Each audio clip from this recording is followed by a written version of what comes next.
Hallelujah. Hallelujah. Let's rise and face these.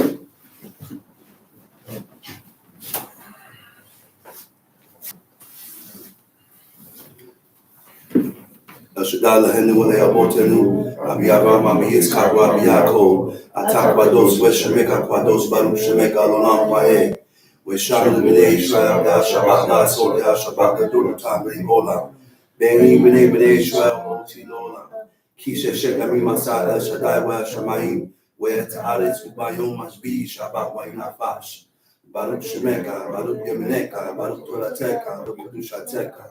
El Shaddai Malek, El Shaddai Malak, El Shaddai Unok, Lolam Wahe, Baruch Shem Kabor Makuto, Lolam Wahe, Baruch Kabor Lohim Min Kumom, Lek El Yom, Hallelujah, Lolam Wahe.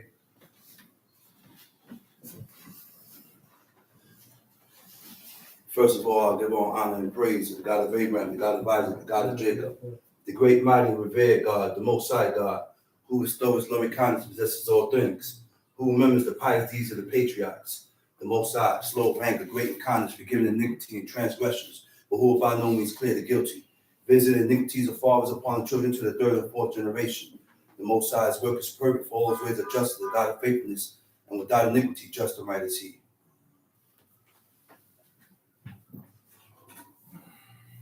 Giving due respect and honor to a head in Israel, Chief Eleazar, to the chief men, princes, brothers and sisters, I send to the tongue of our forefathers. Shabbat Shalom. Shabbat Shalom.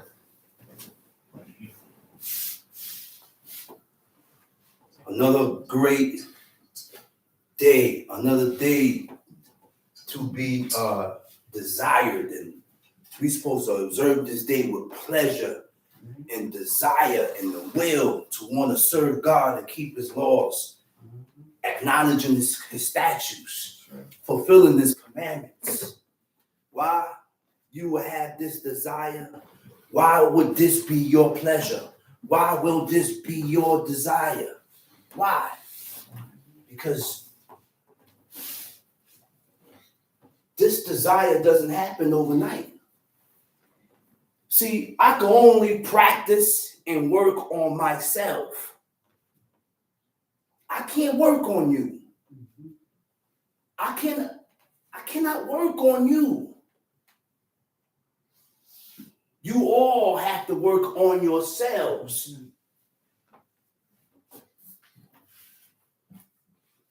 We have individually, we have to work on ourselves.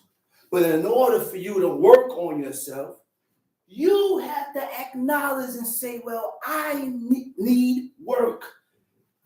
I am at fault. See, a person will only work on himself if he sees himself or if she sees herself at fault with God.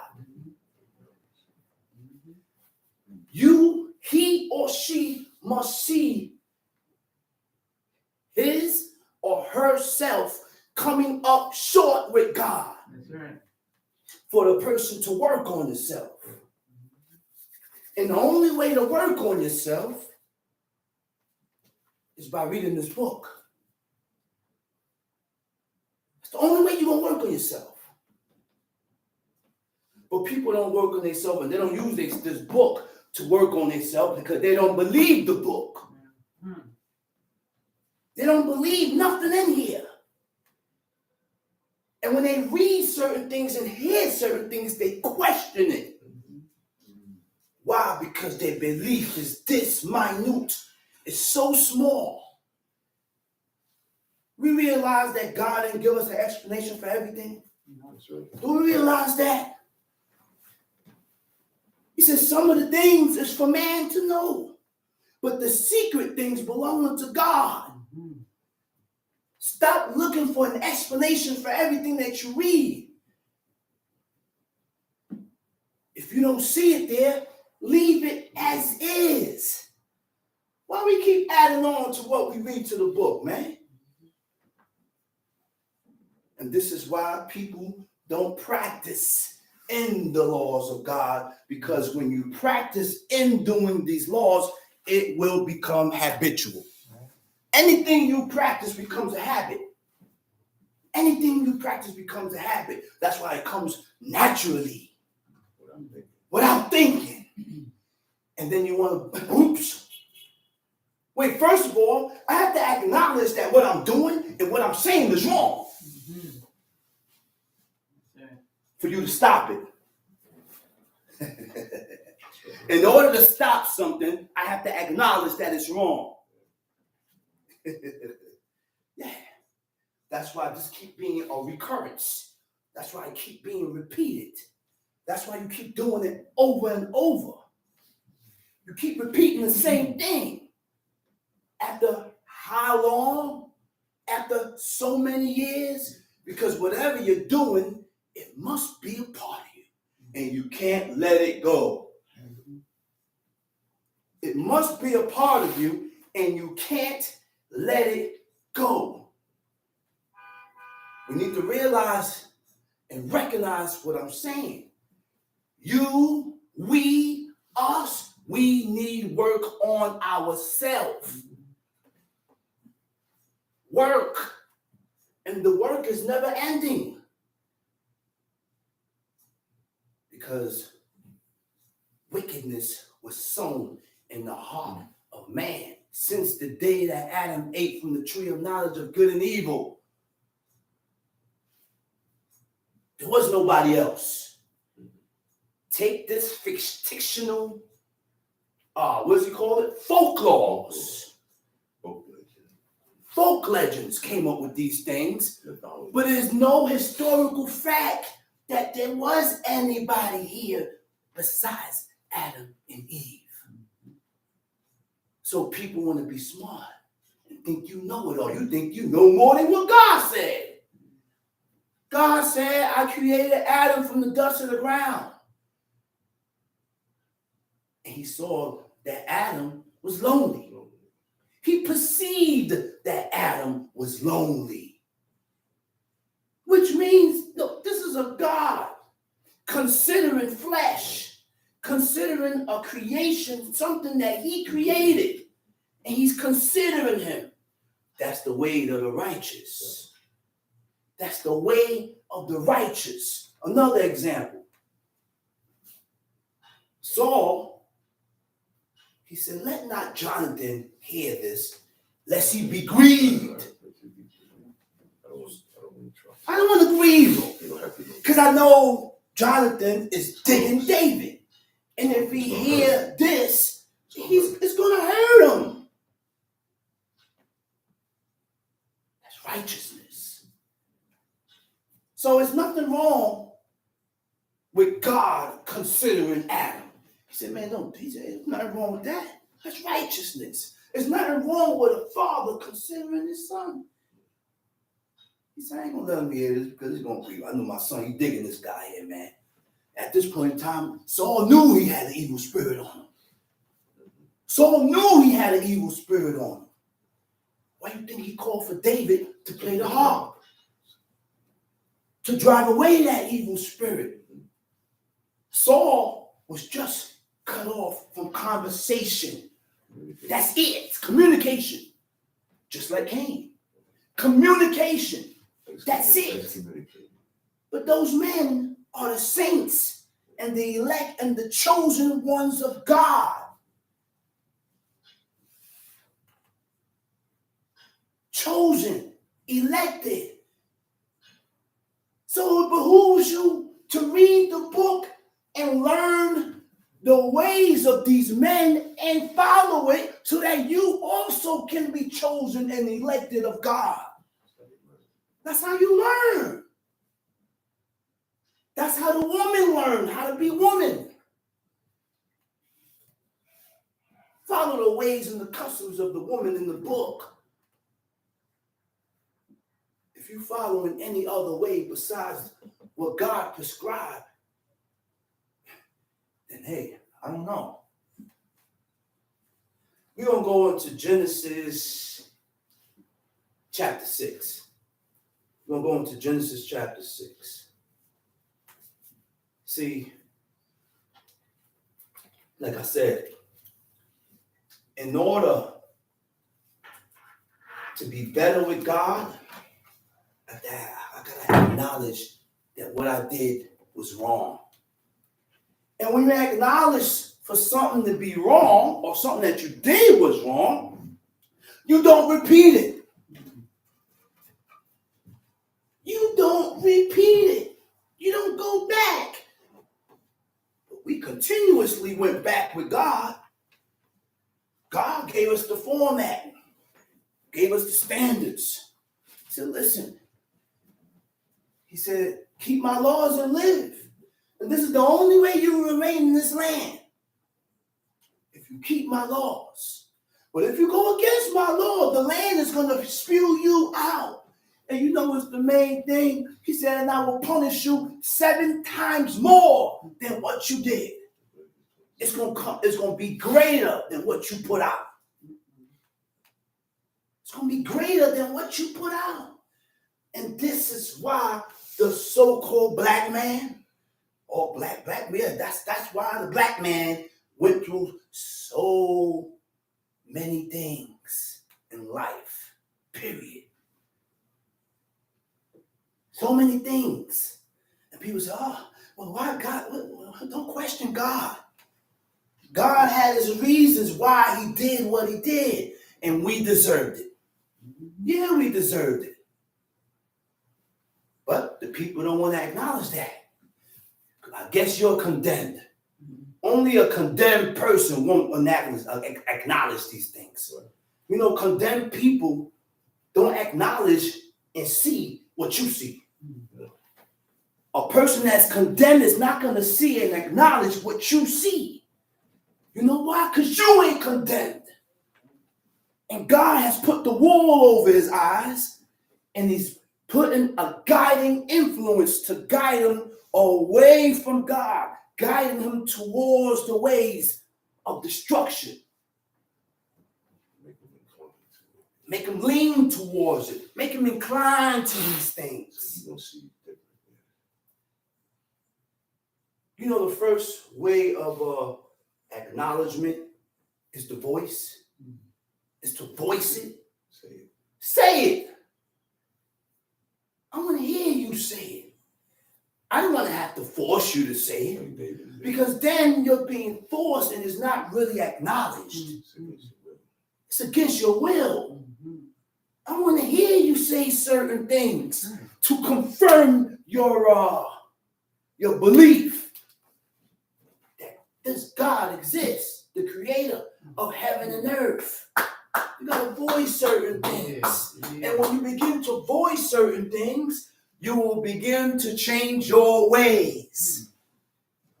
You will begin to change your ways. Okay?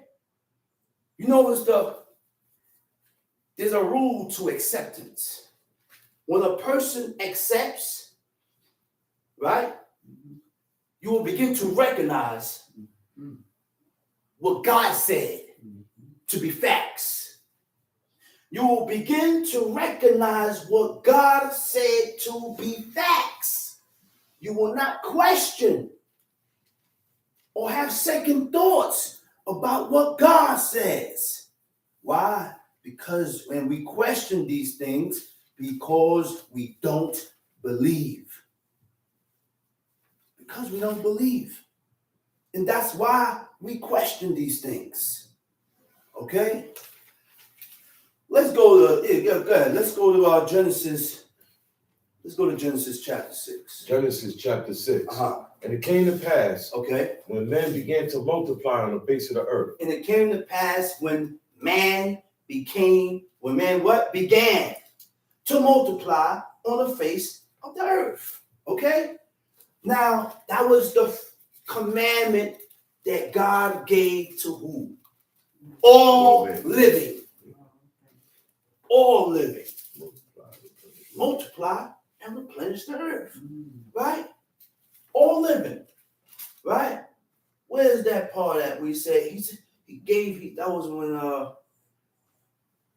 replenish. Right? Also means to fulfill. Right?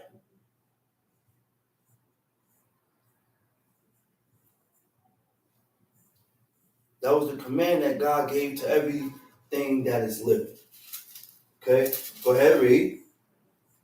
And when men began to multiply on the face of the earth, and daughters were born unto them, that the sons of God saw. And man became, began to multiply upon the face of the earth, and daughters were born unto them, that the sons of God saw the daughters of men. Now we have Israelites that have said that those were not angels. But when you look it up in the Hebrew, you have Israelites that says those were not angels. So to substantiate what I'm about to say, I'm going to leave that there. You stay where you at. And I'm going to go to Job chapter 1. Okay? We're going to go to Job chapter 1 because it's the same Hebrew word that I read here. Okay? Same Hebrew word. And I'm going to start from the beginning. Job chapter 1. It said there was a man in the land of Uz. Uz is a city in Babylon whose name was Job. And the man was perfect. It said Job was perfect before God. Okay? Let's dig into that word perfect. Let's dig into that word perfect. Like my Abba always say, he said, man, ride that Bronco. He said, ride that Bronco. He said, ride nice and slow. Right? Now, what the word for perfect is. Right? Tamim. Okay? Tamim. Now, the word tamim is, okay, one of the definitions of tamim, it means complete. Complete. Whole. Complete meaning fully carried out. You have carried out all these laws 100% perfectly. All right? The other definition, right? It's a complete meaning fully carried out. One of them named definition is whole, to be whole. All right? A person in his full nature includes, to be perfect, I have to be perfect in these three aspects. Includes ways of thinking, ways of your feelings, and your ways of actions. Thinking. When you start to develop thoughts that's against God, when you start to develop contrary thoughts that's against God, talking about I don't agree with this and what you don't agree with, and you become so stubborn and unyielding that you can't rule your spirit to agree with what you read here, this ain't for you. You might as well move on and stop wasting your time. You are wasting your time here. You may be able to serve the God of the Christians. Or maybe you may be able to serve the God of the Muslims. Or maybe you may be able to serve the God of the Buddhists. Or these African culture. Like Joshua said, but you can't serve God. Because he's a what? He's a God that hates iniquity. No. Well, exactly. What Joshua said, you cannot serve the Lord because he is a holy God. That's the key. He's a holy God. So in order for me to be able to serve this God, I have to be holy. And the only way to be holy is to follow his laws, commandments, and statutes. Separate yourself. Sanctify yourself. Differentiate yourself.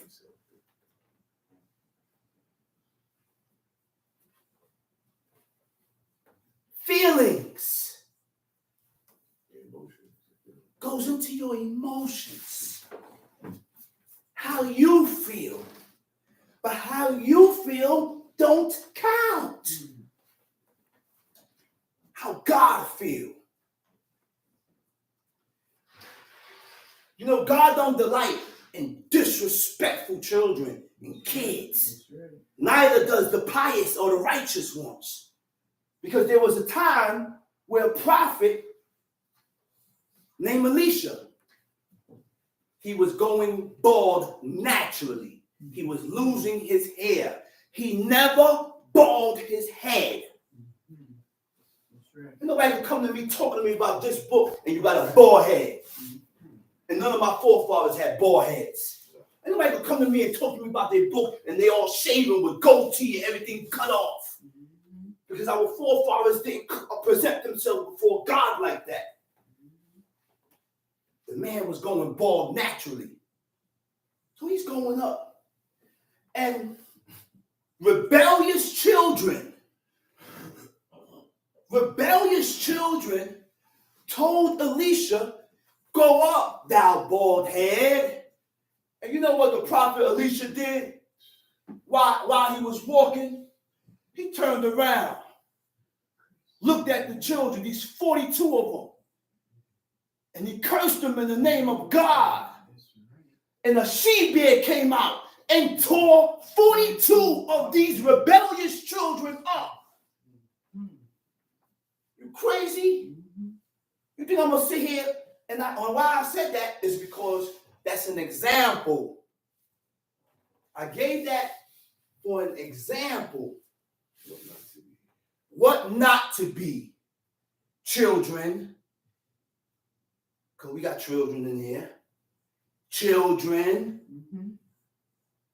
What you doing calling that old man bald head? And then when he cursed them, people with no understanding look at Elisha, not in the book, but people that's Americanized people. People of the world. People that think just like you. Or you think like them. That's why we inhabit these traits. These abominable, hedonistic traits. You know what's recognized by God? You know what's recognized by God, man? Follow in the footsteps of your father. That's what's recognized. You know what else is recognized by God? What God recognized. Read this and see what God recognized and follow it so that you could be recognized in his eyes. But guess what? It is not for you. Everybody's not going to understand this when I'm talking. Everybody's not going to see this because it's not for them. You break your back trying to explain it and they still can't see it. You know what? I guess your destiny is completely different than mine. It's not for you to see.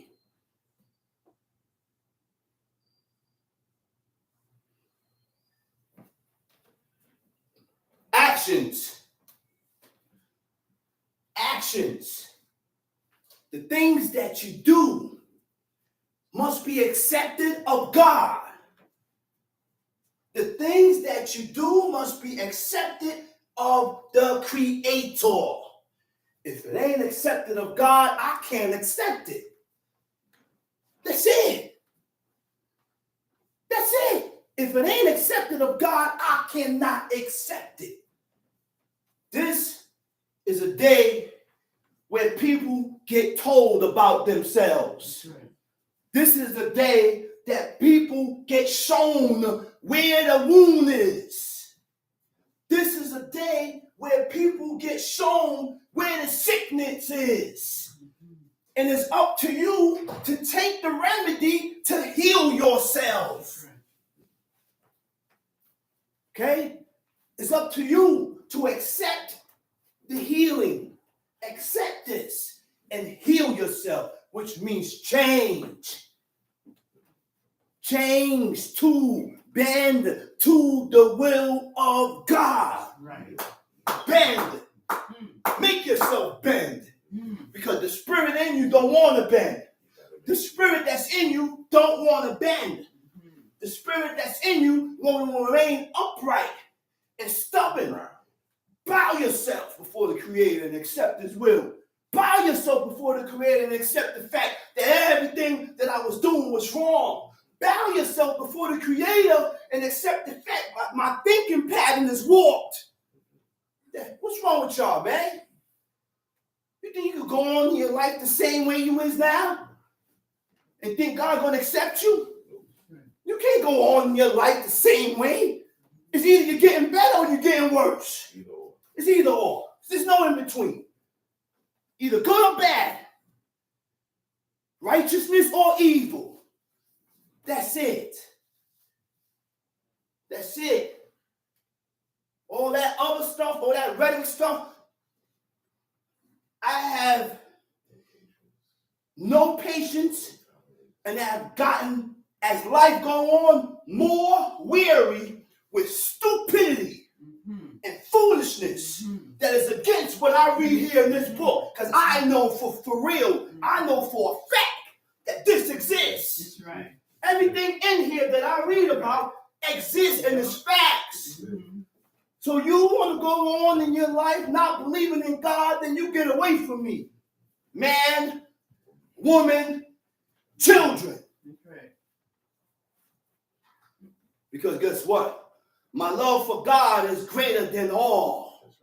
It is number one in my life, and it's supposed to be number one in our lives. But we have different priorities. That's right. That's right. Some people put their husband. Some people put, well, no, I'm not going to say their husband. And I'm not going to use that. You know why? You want me to tell you why? Because it all goes back to Genesis, where God said, your desire shall be to who? Your husband. And it's up to your husband to lead you in that correct path. Right. By God. That's right.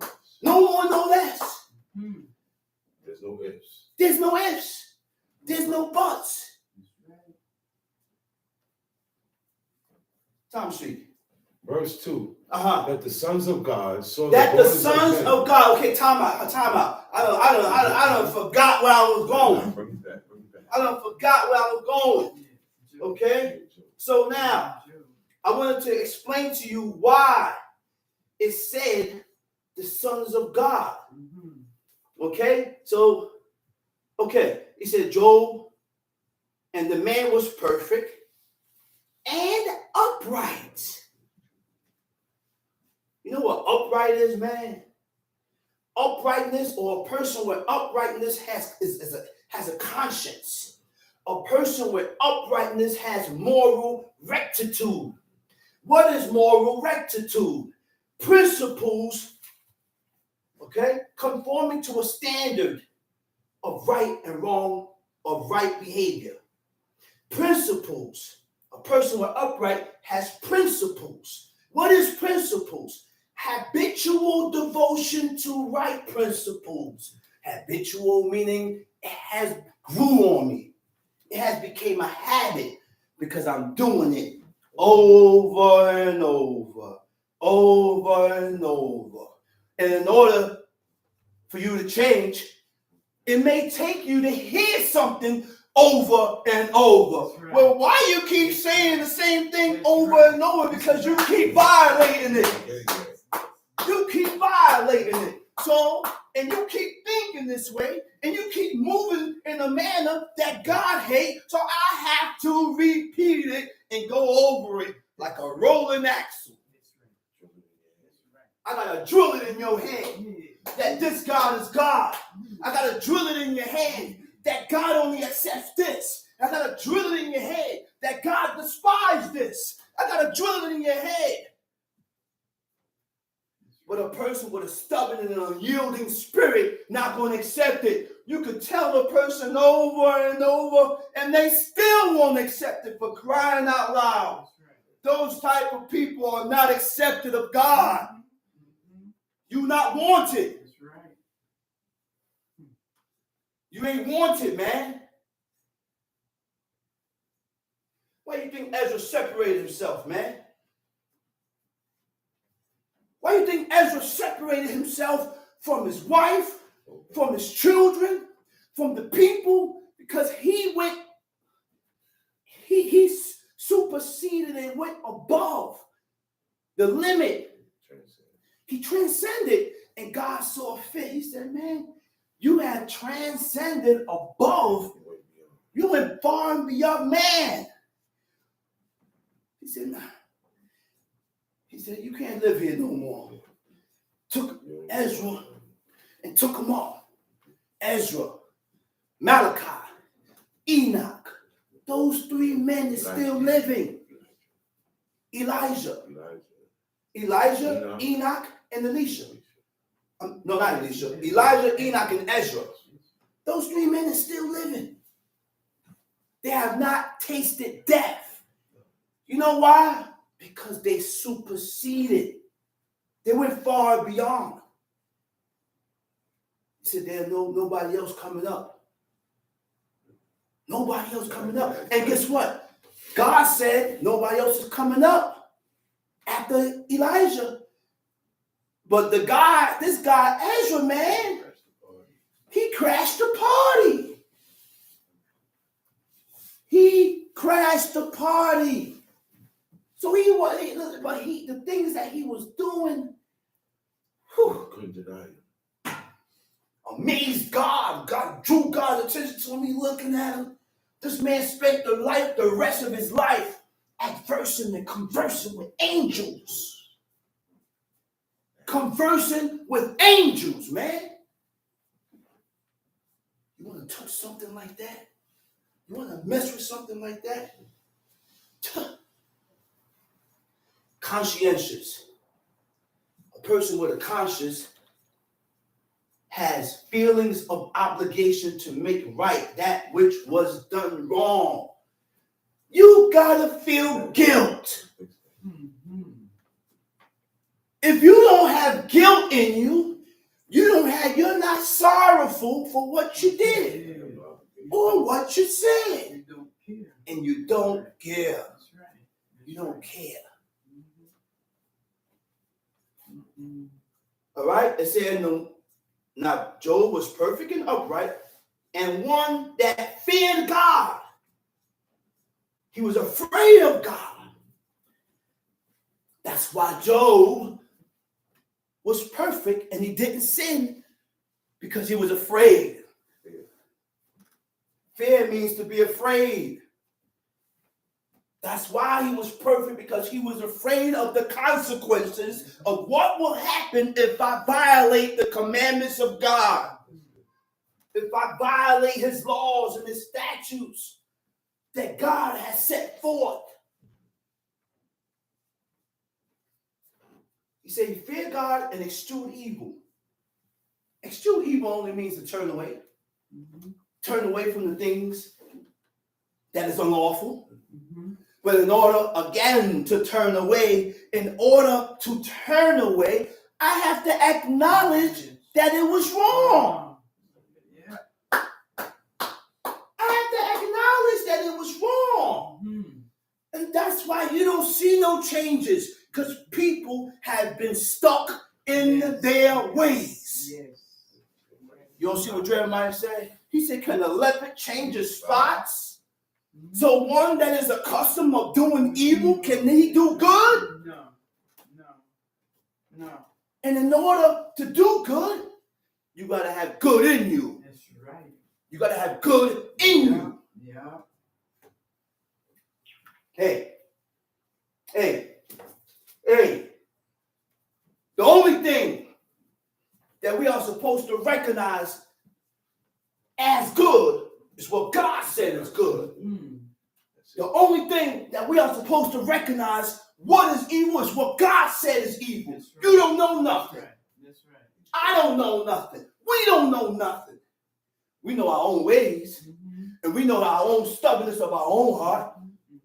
But the mind and the heart of God has been revealed to man and woman by reading this book, and we refuse to accept it because it's contrary and opposite to how you is.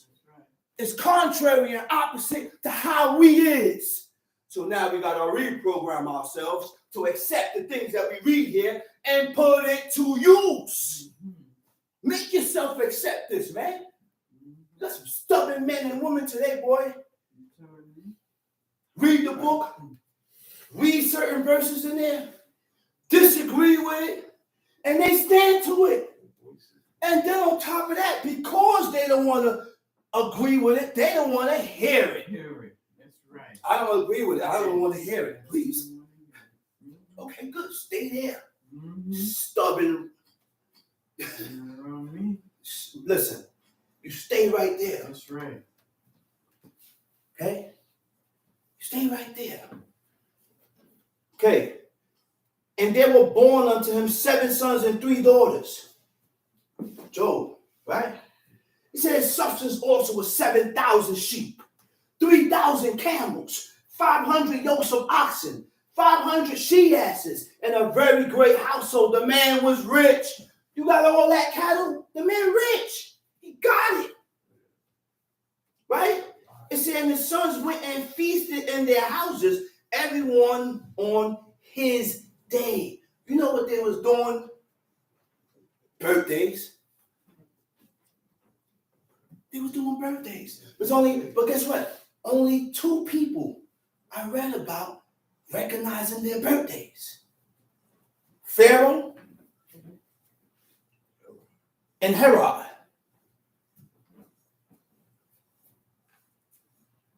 We were given standards to live by, appointed seasons to acknowledge. But every Israelite, today is my birthday. Guess what? Abraham didn't recognize his birthday. Neither did Isaac. Neither did Jacob. Neither did Adam. Neither did, listen, man. Birthdays is not in the book. All right? I'm not coming to your birthday parties. I'm not coming to your birthday. Don't come to me with none of that. I just reached a year old September 20th. That's it.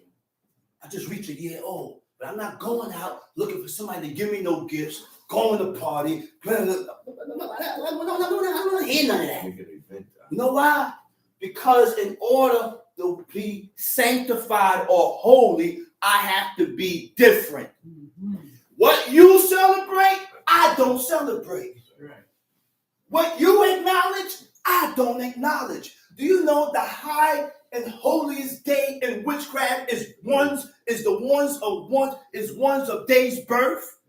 Is the one that a person was birthed? Why? Because it goes into self-esteem. That's part of the heights of self-esteem. Your birthday. Now you're looking forward for special treatment. You lift yourself up. But listen, nowhere in the book, the pious ones, the righteous ones acknowledged their birthdays. That's it. People have they don't want to accept this. I said, his sons went feasting in every house and everyone his day, and Satan called for their assistants to eat and to drink with them. And it was so. When the days of their feasting were gone about, that Job sent and sanctified them, rose up early in the morning and offered burnt offerings according to the number of them all. It was stages. Before he sent up the offering, I had to sanctify him. What was done? There was something that was done to sanctify my children so that I can send up an offering so that it can be accepted of God. He just didn't send up an offering. Before I sent that burnt offering up for my seed, I got to sanctify it. Okay? It said, it may be that my sons have sinned and cursed God in their heart. Thus did Job continually. We could sin against God in your heart. We know that. Do you know that we can sin against God inside here without even voicing it or no action in your heart, in your mind? And part of that is when God said, refrain yourself from forward thoughts. Because that's the way of iniquity. And forward thoughts separates you, distance you from God. Forward thoughts are thoughts that is contrary and opposite from what you read. Opposite to this. Okay? It said, now there was a day when the sons of God came to present themselves before the Lord, and Satan came also among them. Okay? Now let's read it in Hebrew now. Right? In the Hebrew, it says, Wayabo'u b'nei ha-Elohim. So that means the sons of God. And let's go back to Genesis 6 now so we can compare it. Johnny, let's go back, Johnny. Let's go to Genesis 6. Johnny is the old rebellious one. You don't get called Johnny. That's the old rebellious, stiff-headed, hard-headed, rebellious one. Go ahead. That the sons of God saw the daughters of men. Okay, saw the daughters of men. That they were Wayilu b'nei ha-Elohim. Same thing.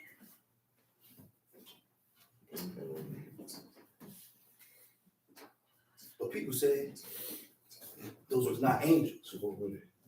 They said they was. Were men?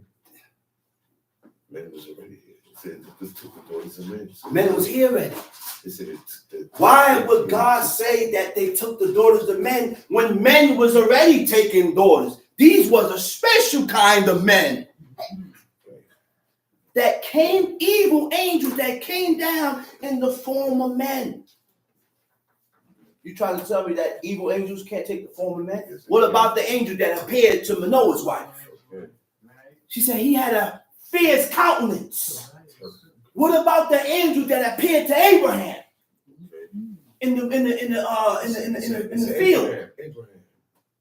What about that? So once they took the form of men, they have all the gender of men. And they went and cohabitated with women, and they had Nephilim. Nephilim means giants. Nephilim also means the fallen ones. Now why they can't go back? It's because of the very same reason of what they did. Once they went into the daughters of men, they couldn't go back and forth. They came here, God sealed it. They polluted themselves with women. It wasn't their duty to be like man. They're angels. Okay? Now the word Shatan means the accuser. He accuses you without you even doing it. He accused Job without him even cursing God. And then after he accuses you, he puts the thought and the suggestions in your head and wait for you to move on it. Wait for you to move on it. Adversary. That's what Shatan means. Means to contend with. Who is he contending with? With God. See, when you contend with God, you oppose or you will resist. You are the opposite. You become opposite. So we can be an adversary to God by becoming opposite. Opposite. You know, all it means when you have a God when you have an idol and a God in you, you do things contrary from what you read. The format has already been set. And the law said that we must congregate on the Shabbat day. But I chose not to congregate. I said, well, you know what? I'm going by this brother's house. Spend the night there. I'm going by this sister's house. Spend the night there, and I'm going to stay there. And I ain't going, I'm going to stay right here.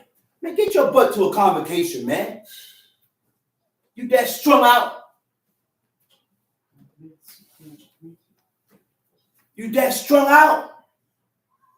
Stop putting people and your feelings and your emotions before God. I'm going to a visit. I'm going to travel. I'm going to do it all the way in Jamaica somewhere. Or where brother so-and-so? He in Jamaica. How you going to congregate out there? How you going to keep the Sabbath day out there? Wasn't thinking about that. Wasn't even on his own. Unless it's a camp there. If you ain't got no camp there to congregate, you shouldn't be over there. True. Why? Because you put God first in all your doings. Didn't that we read that in the book? To put God first in all your doings. In all your doings, you put God first. But you can't put God first. Why? Because I'm filled with pride. In order to put God first, I have to relinquish pride. I have to get rid of pride. Because by me having pride, I'm going to put myself first before God. Yeah. Yeah. That's exactly what's going to happen. You're going to put yourself first before God. Okay? To resist. To resist. I would not be able to resist or to withstand the external forces sinning. Breaking these laws. Breaking his commandments. I'm not going to be able to resist these things because I'm a sinful soul. And what is sin? The breaking of the commandments of God. You know what my father said? He said, don't worry about the history. The history is just a... We'll tell you the people. Tell you about the people. And you can learn the law and the history too. He said, but the main thing is that law. Learn that law so that you will not be confounded, confused. All Israel, all these cotton-picking Israelites that I see around here, they're confused. They're all confused. Why? Because we refuse to follow word for what it says. Don't put to it, don't add to it, and don't take away. That's simple. You don't see it there, don't put it there.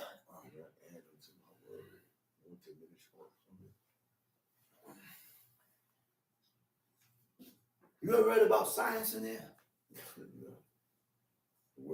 Because if the creation was built off of science, then why did the herb-yielding seed grow and the grass grow before the sun?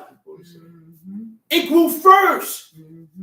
And then the sun came. It grew without sunlight. It grew without sunlight.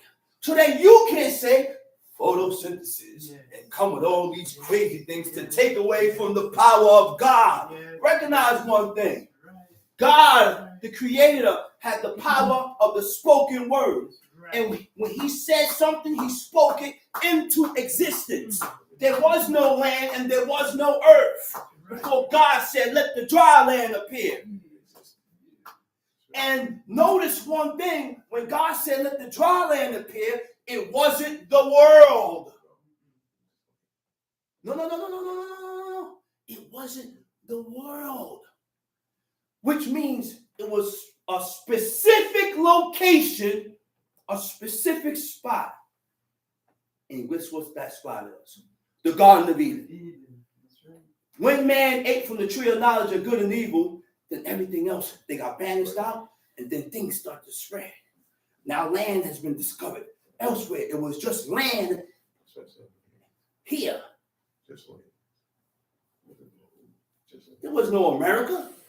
No. There was no Tobago. There was no Jamaica. None of those spots was discovered, and there was no spots there. Nothing was there. That came later, due or because of the iniquities of man. Things start beginning to shift. Things start beginning to move. You kidding me? No science. Ain't no science, man. The We dealing with season is a science. Go back where you was at, Mick. In Genesis 6. Genesis 6. I just wanted to prove to you that the book backs up the book. The book is not going to be contrary and opposite from different books. This ain't the New Testament we're reading from. That's what the only book that contradicts itself in a book is the New Testament. That's right. It said, verse 2, that the sons of God saw the daughters of men. That the sons of God saw who? The daughters of men. Saw the daughters of men. That they were fair. That they were fair. They was beautiful. And they took them wives of all which they chose. They took the wives of all that they chose. And the Lord said, my spirit shall not always strive with men. The word for strive is dalet yod nun. It means to judge. It means to punish. He said, my spirit, ruki. He said, shall not judge or punish man. For that he is also flesh. Because he's also flesh. And God is recognizing that because we are flesh, we will fall to error. Because we are flesh, we will fall to error. Let me read it in the Hebrew for you. All right? He said, Wayir'u b'nei Elohim et benot. No, that's Hadam. Tobot, found out they was beautiful. Hene wayikhu lahem nashim. Mekol they choose Wayomer El Shaddai Lo Yadon. Ruki, my spirit shall not judge. Ba Adam, with man. Le'olam, forever. Bishagam. I will not strive or punish man forever.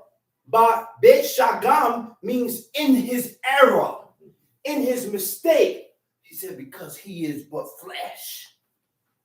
Notice, it says mistake. Bishagam, shagam means mistake or error. We know the law, and we know the difference between right and wrong. So get your mind out of that. We don't transgress by error. We transgress presumptuously. I know I ain't supposed to be sitting home because God already ordained for us to congregate. Assemble yourself, congregate. I can't congregate online. Leave that for people that live in Utah. If you live in Utah and there is no congregation out there, by all means, pull out the tablet, listen to teachings, and keep yourself in tune. But if you live here in Brooklyn or in a spot where there's a congregation going on, you need to find your way to that place and fulfill the commandment of God. Go congregate, man. And me personally, I'm not doing all, listen, I'm not going to come to teachings, have a first half, and say, well, I'm going on vacation. I'm going back. Now you see the brother going on the plane. Man, why you can't do that after the Sabbath, man? The day is supposed to be sanctified, separated, which means the things that I do on the 6 days, you don't do today. Everything that I do on the 6th day, I don't do today. That's why God gave him a command. He said, make sure you cease what you going to see, boil what you going to boil, because tomorrow is the holy day of God. You ain't going to find it in the field. Remain in your tent. But people still came out of their tents looking for manna. He said, how long these people going to continue to try me? But that was a test. God tested them with their own little murmurings. He said, I'm going to test them in the same manner. I already commanded you what I told you. God don't force us to do nothing. He gave us a command. Don't go out of your tent. You're not going to find it in the field. And leave us. That's the only way God is going to see where you at. That's the only way God is going to see where you at. So in return now, that's how I deal with people.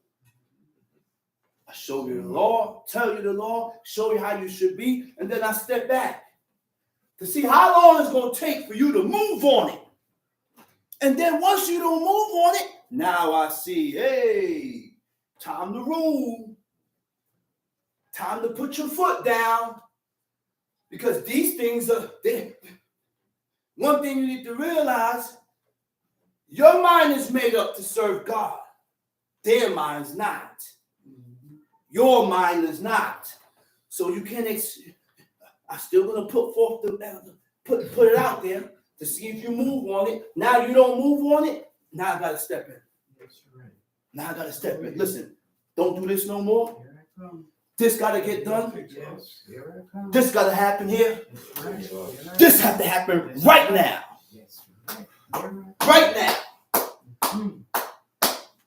And notice, Out of here. you notice, That's right. you can tell if a person really feels certain things.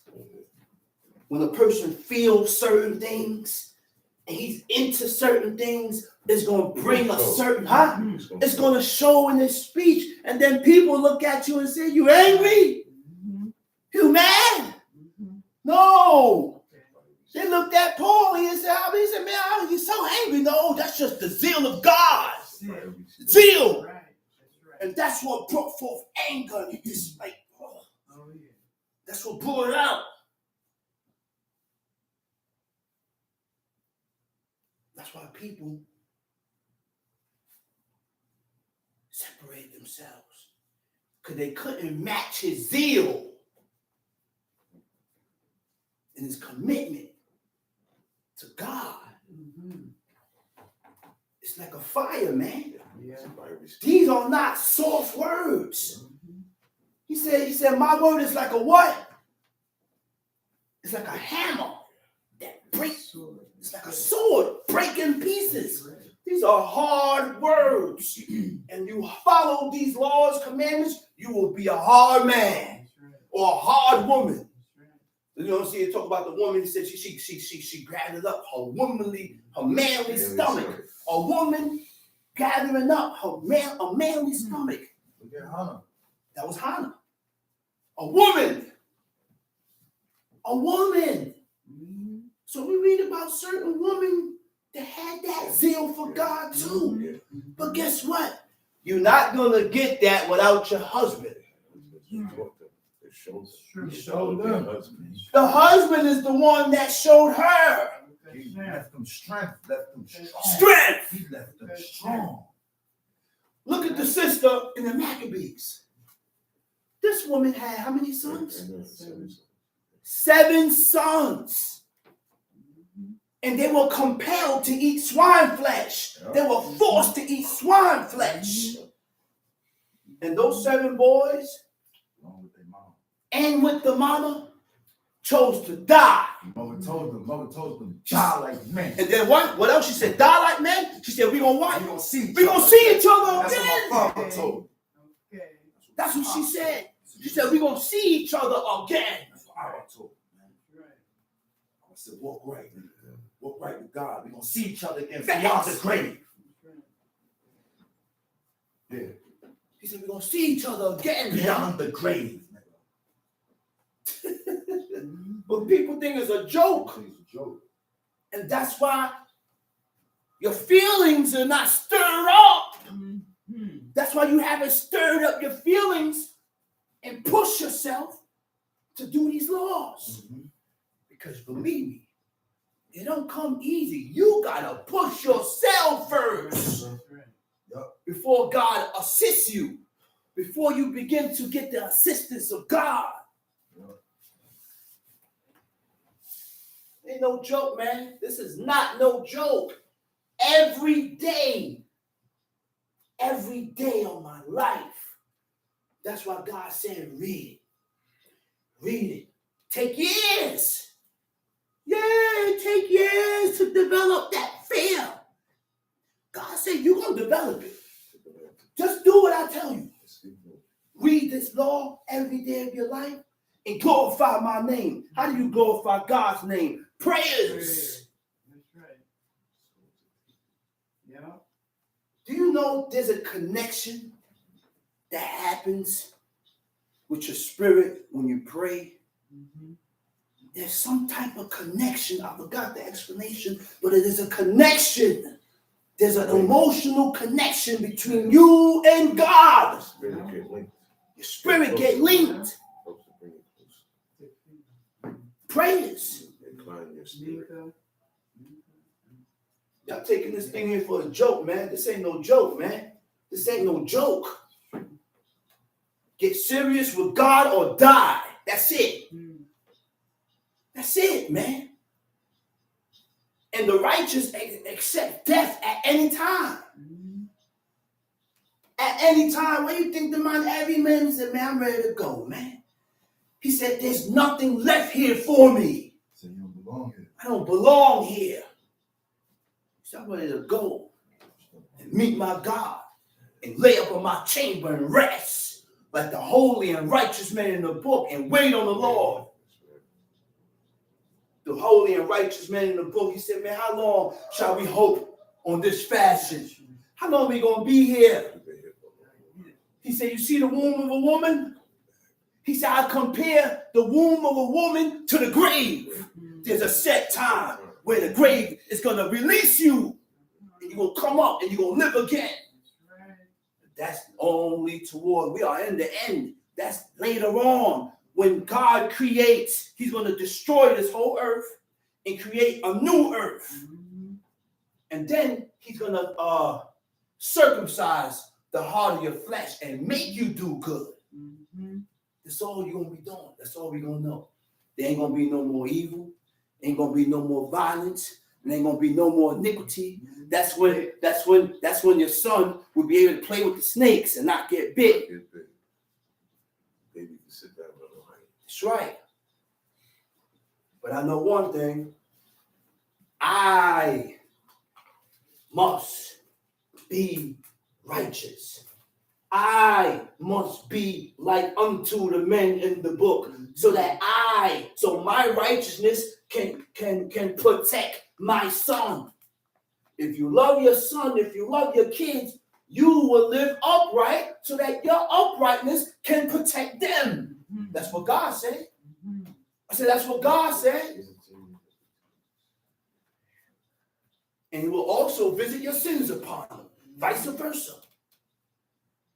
Let's go, man. Let's read. For that he is also flesh. He's also flesh. Yet his days shall be 120 years. Yet his days shall be 120 years. Tamshi. There were giants in the There earth. were giants in the earth in those days. And also after that. And also, when the sons of God came in unto the daughters of men. And they bare children to them. The same became mighty men which were of old, men of renown. The same became mighty men which were of old, men of renown. This is proof. This is going to substantiate what I said. Okay? Now, the word men of renown. 2 times this appeared in the book. Twice. Men of renown, here in Genesis 6, says men of renown. And in Numbers 16, it says men of renown. But the two differences between these two things in the Hebrew, it says Anshe Shem, and in Genesis 6 says Anshe Hashem. Big difference.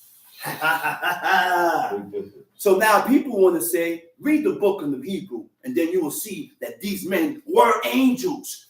Anshe Hashem means men of God. Men that came from God, angels. And Anshe Shem in number 16, it means men of renown.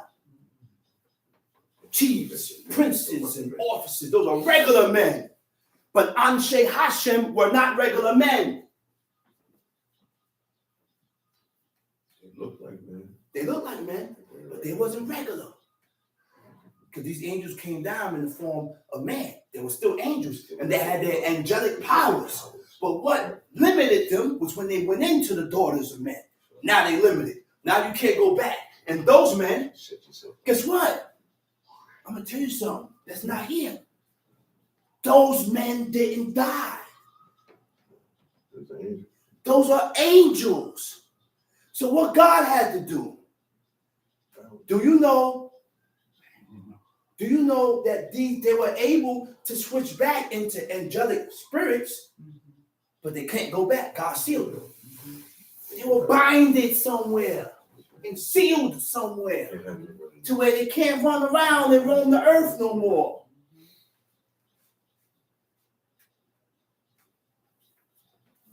Yeah, man, read. And God saw that the wickedness of man was great in the earth. And God saw that what? That the wickedness of man was great in the earth. What verse is that? Verse 5. Okay. Verse 5, right? Now, and God saw that the wickedness of man was great in the earth, Tamshi. And that every imagination. Tamshi. Hold on. Imagination. The word for imagination is yetzed. Yod, Zadeh, Resh. You know what yetzed means? Inclination. Your purpose. Guess what else it means? Good and bad tendency in man.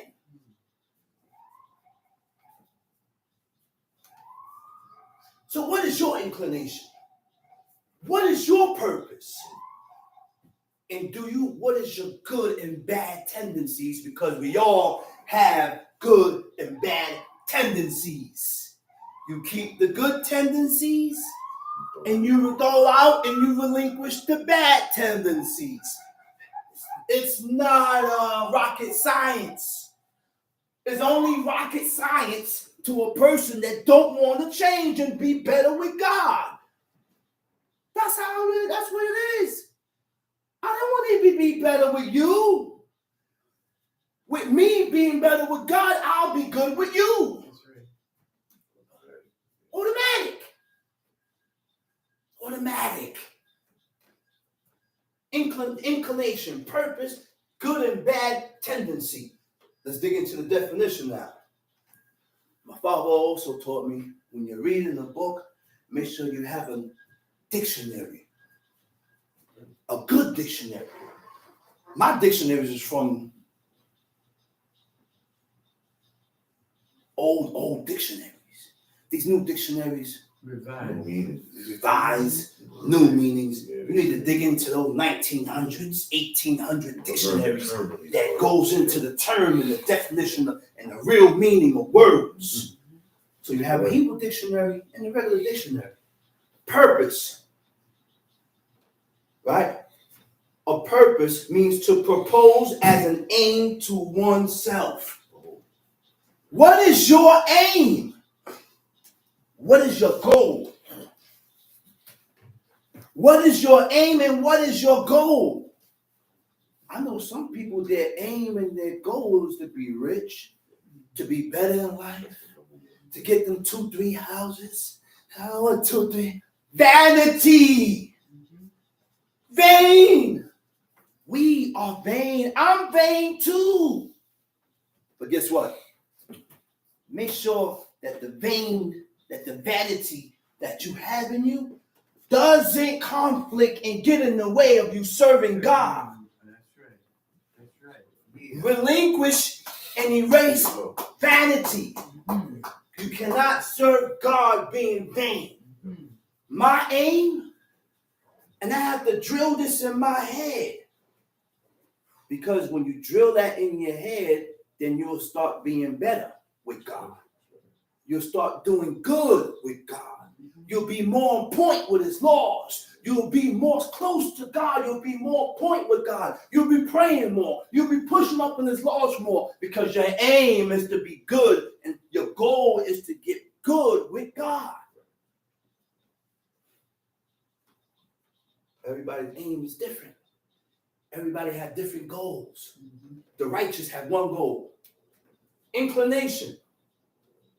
A particular disposition of the mind means a certain type of thinking. There's a way of thinking that is accepted of God, man. When we gonna realize this, man? And this is why I get afraid for people. I really be afraid because people say certain things that is opposite and offending God, and they say it, man. And I'm looking at you, I say, yo, certain things push me away from you. Yeah. You can say and do certain things will make me run. I want to be around you. I'm afraid for you, and I'm afraid for myself for being around you. It's a particular disposition of the mind, a way of thought, way of thinking, and character. Okay? A tendency to a particular aspect, state, character, or actions. What is tendency? Direction or approach towards proneness. You're prone to a particular kind of thought and action. You hear that, man? You hear that? Proneness means you can't be swayed or pushed off that track. I am set on one way. I'm set to serve God. I'm set one way. I'm set one way, man. I'm set one way. I don't want to see nothing else besides what I'm setting. Listen. Go ahead, man. And God saw that the wickedness of man was great in the earth, and that every imagination. And God saw. Right? Yeah. Now, hold up, my fault. He said, and every imagination of the thoughts, your thoughts of his heart or of his mind was only evil continuously. You had evil thoughts. What do you think? Listen, everything that we read in the Apocrypha, it backs up the book. Everything. That right there, it said your thoughts was evil continuously. Tell me not to have evil thoughts or thoughts that is against God. And then when you read in the Wisdom of Solomon, it said forward thoughts separate from God. Evil thoughts. God shows us what is evil. Realize that, man.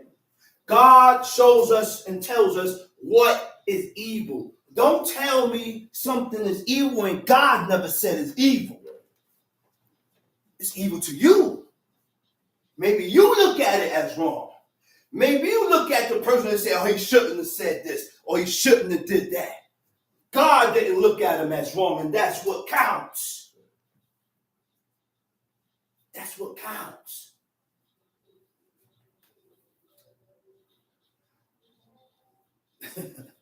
That's what counts, man. Nothing else counts but that, man. Nothing else counts. Nothing else counts. How you feel don't count. What you think don't count. None of that counts. When we're dealing with God, how God feels about a certain aspect is what counts.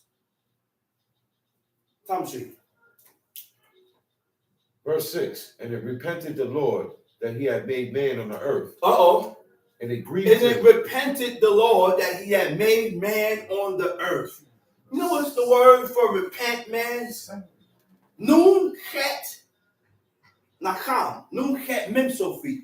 It means to repent, it means regret, and it means sorrow. Right. God has regretted that he has made man on the earth because I showed you the way to walk and you went opposite to what I showed you. Regret means when you regret something, you begin to feel grief. Yes. Grief. Grief and sorrow. Yeah. Grief. When you regret something, you feel grief. It's a domino effect.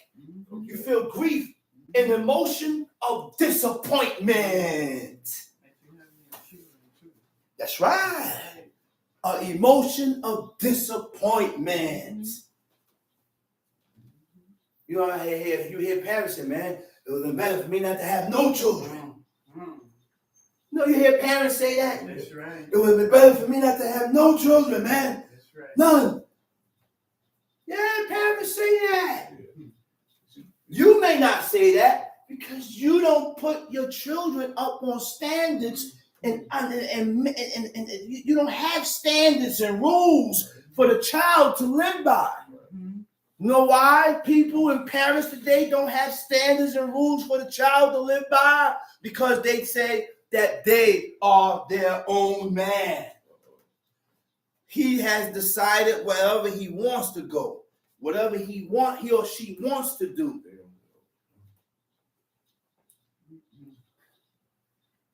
I'm not accepting you, daughter. I'm not accepting you, daughter. And I'm not accepting you, son.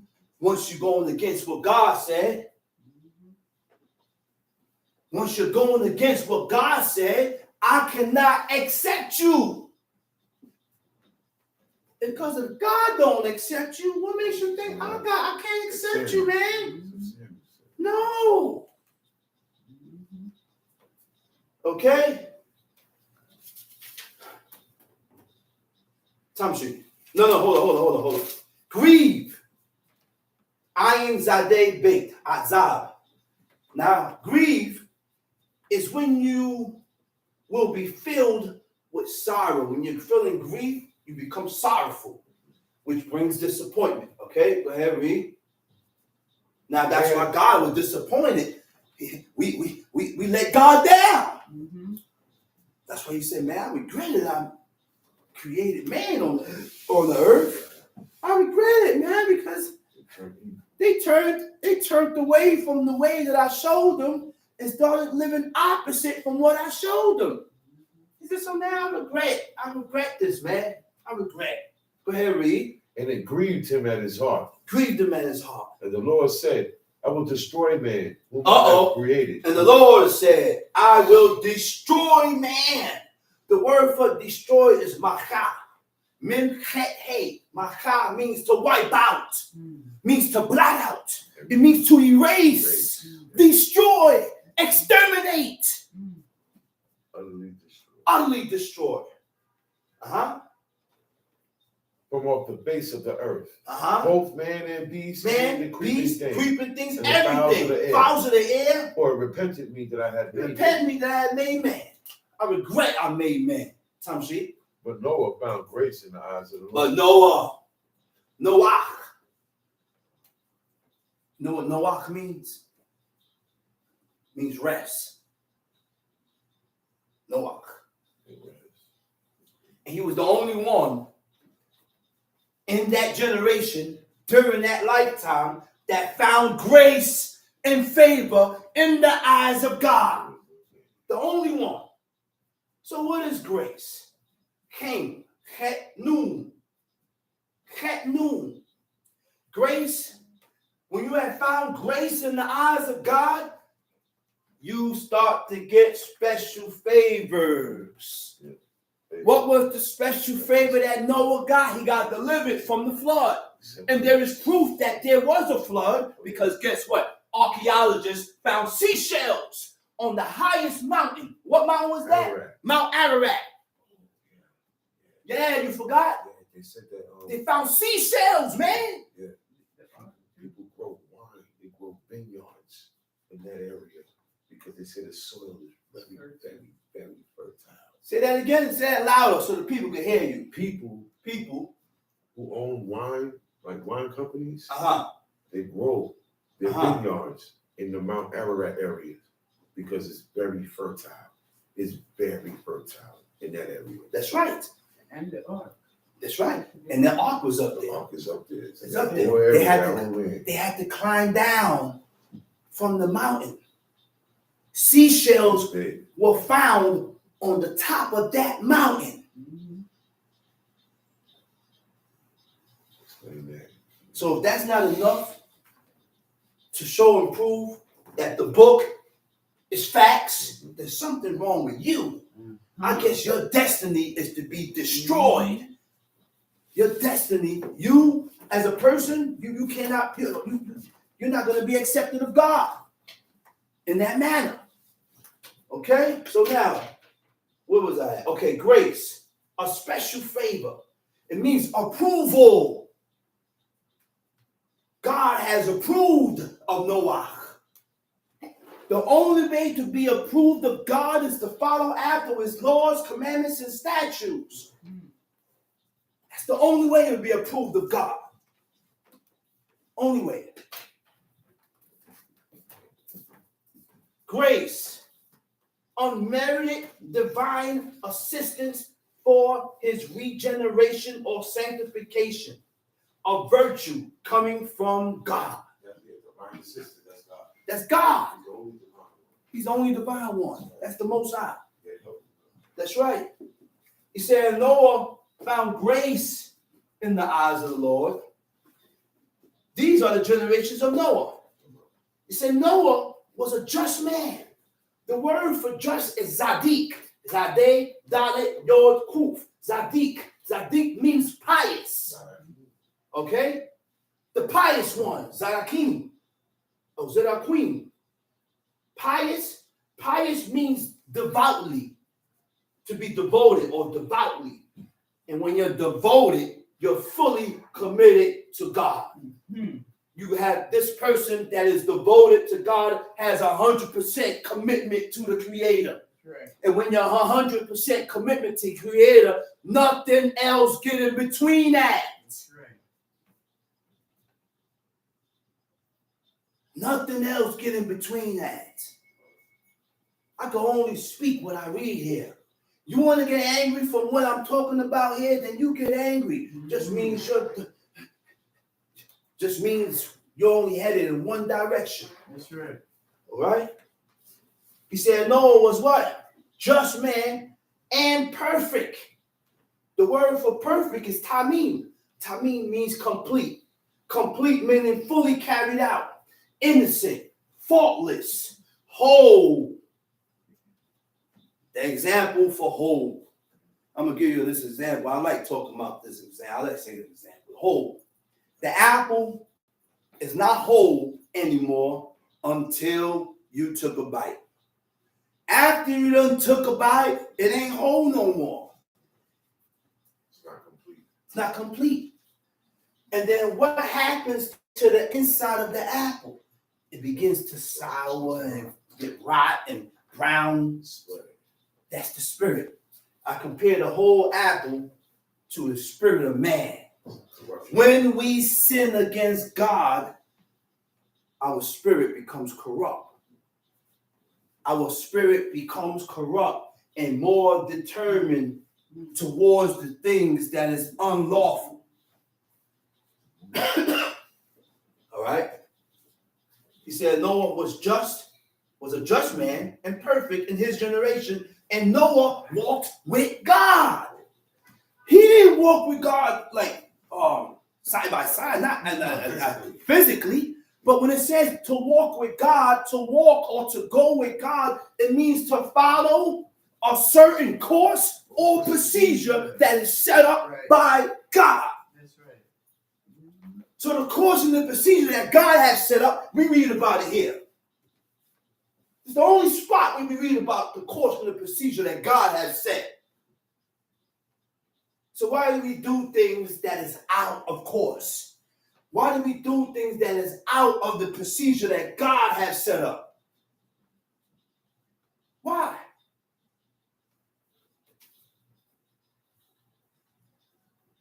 It said Noah begot 3 sons, Shem, Ham, and Japheth. Right? Acknowledge something. Shem inhabited Asia. Japhet migrated into Europe. And Ham migrated into Africa. Now I need you to check your geographics and your maps and everything. Okay? Iraq, Iran, Yemen, Israel, Pakistan is in Asia, not in Africa. Israel is in Asia. And you know, people come up here and teach and say, well, no, you're wrong, man. Jerusalem is in Northeast Africa. No, it's not. No, it's not. You can Google it too. Google it. Is Jerusalem or Israel located in Asia? And see what it says. So life began not in Africa first. Life began in Asia. Now, mind you now, history proves that to be fact because we migrated into Africa and we took on Hamitic customs. So how are you going to migrate into a place or into a continent that they was in already? Everybody separated from back then. How are you going to migrate into a spot that they was in already? It wasn't in Africa. They migrated into Africa, took on Hamitic customs and tribes.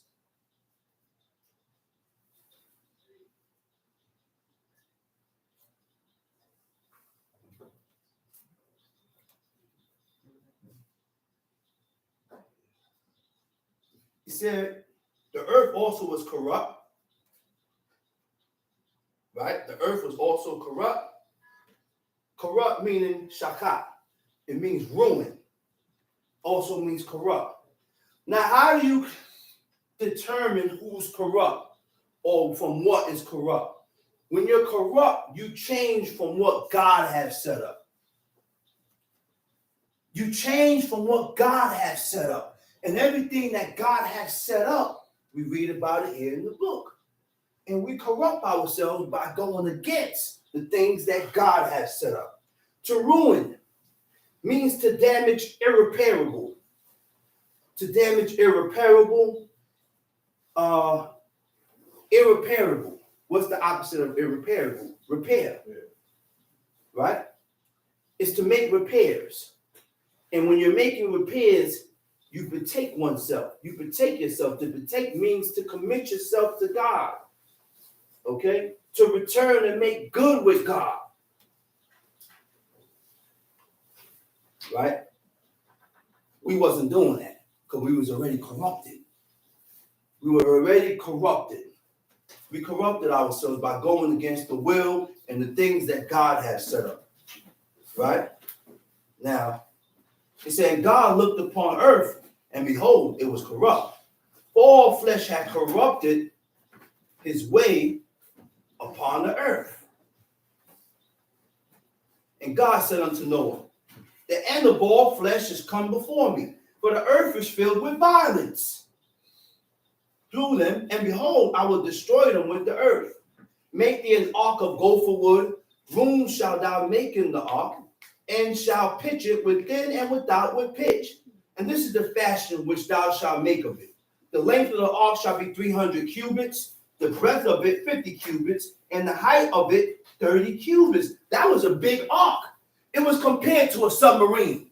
Because remember now, like I told you before, there was people, you heard about Noah's Ark and the flood that went down on the earth. There was really a flood that really actually happened. Because like I said, it's the proof was that there were seashells found on the top of the mountain.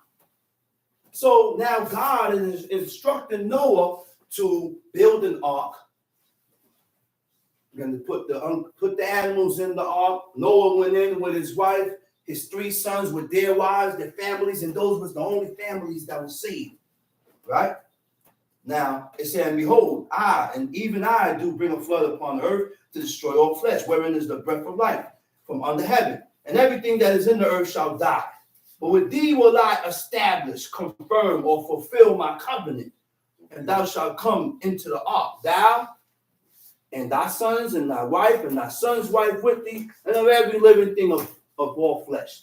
Two of every sort shalt thou bring into the ark, to keep them alive with thee. They shall be male and female, of fowls after their kinds, and of cattle after their kind, and every creeping thing in earth after its kind, two of every sort. Now, let's cut that, and let's go to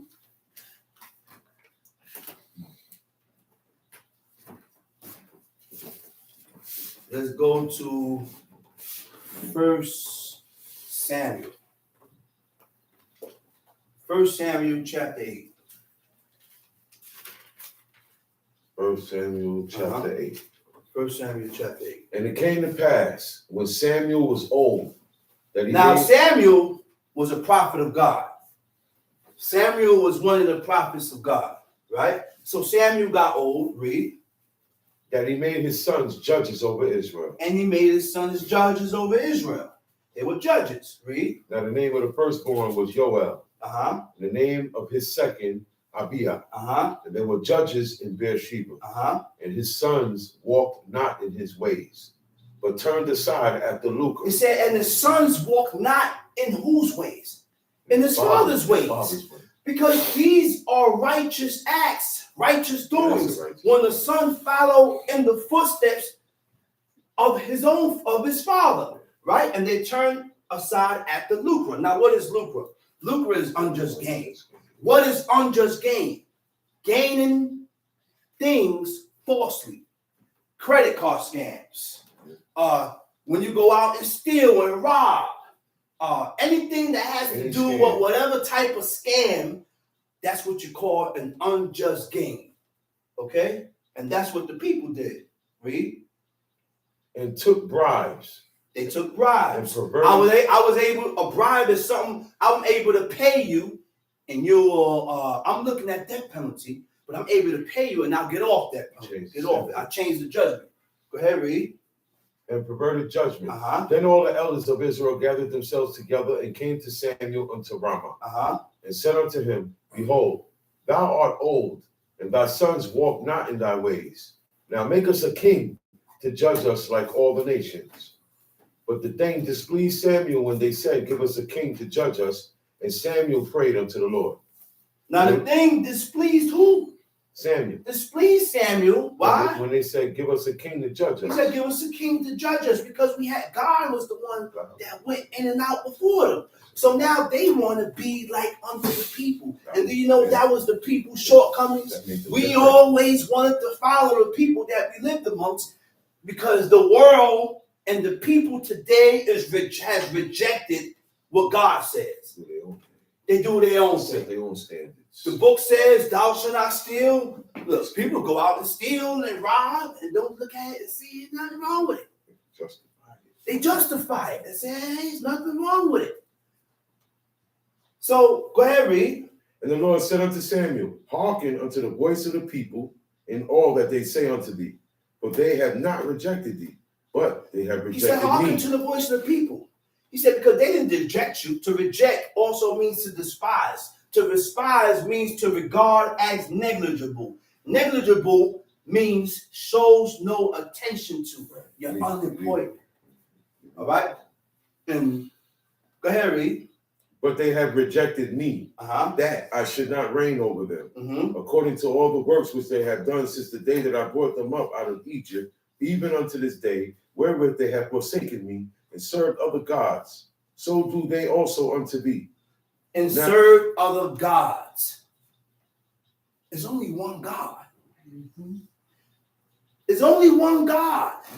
Now it's up to you to hope that God shows you and leads you towards to show you who is the real God. Because when you're reading about all these things, the Christian says JC is God. But JC is a man. And why will I serve and pray to a person that looks like me? We're both men. And he doesn't exist. Right. He doesn't exist. Made up. He's made up. All right. The Muslims, they have a God. And they had 360 idols, and they combined it all into one. They combined it all into one. But we are the only one, and all of these gods have an image or a picture. But you know the God that we serve, they know what they look like. The God that we serve, no one can give a description about the God of Israel. That's right. Because really in all, God is a spirit. He said, I am the God of the spirit of all flesh. White, black, all flesh, all people. God is not a man. God is a spirit. Go ahead, read. According to all the works which they have done, since the day that I brought them up out of Egypt, even unto this day, wherewith they have forsaken me and served other gods, so do they also unto thee. What verse? Now, 9. Now therefore, hearken unto their voice. Howbeit, yet protest solemnly unto them, and show them the manner of the king that shall reign over them. And Samuel told all the words of the Lord unto the people that asked of him a king. And he said, this will be the manner of the king that shall reign over you. He will take your sons and appoint them for himself, for his chariots, and to be his horsemen. And some shall run before his chariots. And he will appoint him captains over thousands and captains over 50s, and will set them to ear his ground and to reap his harvest and to make his instruments of war and instruments of his chariots. And he will take your daughters to be confectionaries. Confectionaries is perfumers. Women that go and make perfume. Now, this is the order of the king. What the king is going to do, he's going to take your sons to serve me. He's going to take your cattle. He's going to make them run before me. Everything's going to be for his personal use. Read. And to be cooks. And to be bakers. And he will take your fields and your vineyards and your olive yards, even the best of them, and give them to his servants. And he will take the tenth of your seed of your vineyards and give it to his officers and to his servants. And he will take your men servants and your maid servants and your goodliest young men and your asses and put them to work. He will take the tenth of your sheep. Okay, cut that. Let's go to Genesis 3.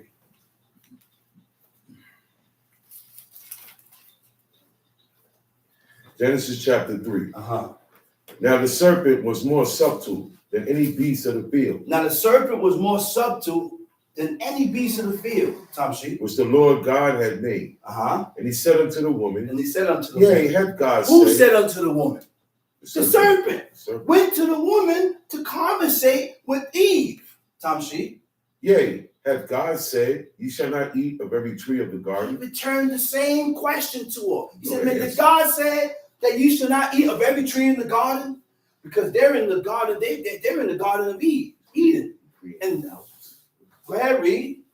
And the woman said unto the serpent, We may eat of the fruit of the trees of the garden, but of the fruit of the tree which is in the midst of the garden, God has said, there was a particular tree in the midst of the garden, and God gave Adam a command, and Adam passed it down to his woman and said, listen, of every tree in the garden we can eat. He said, but this particular tree that's in the midst of the garden, he said, we may not eat of it. Neither shall you touch it. So now we got to be careful with the things that we touch and eat.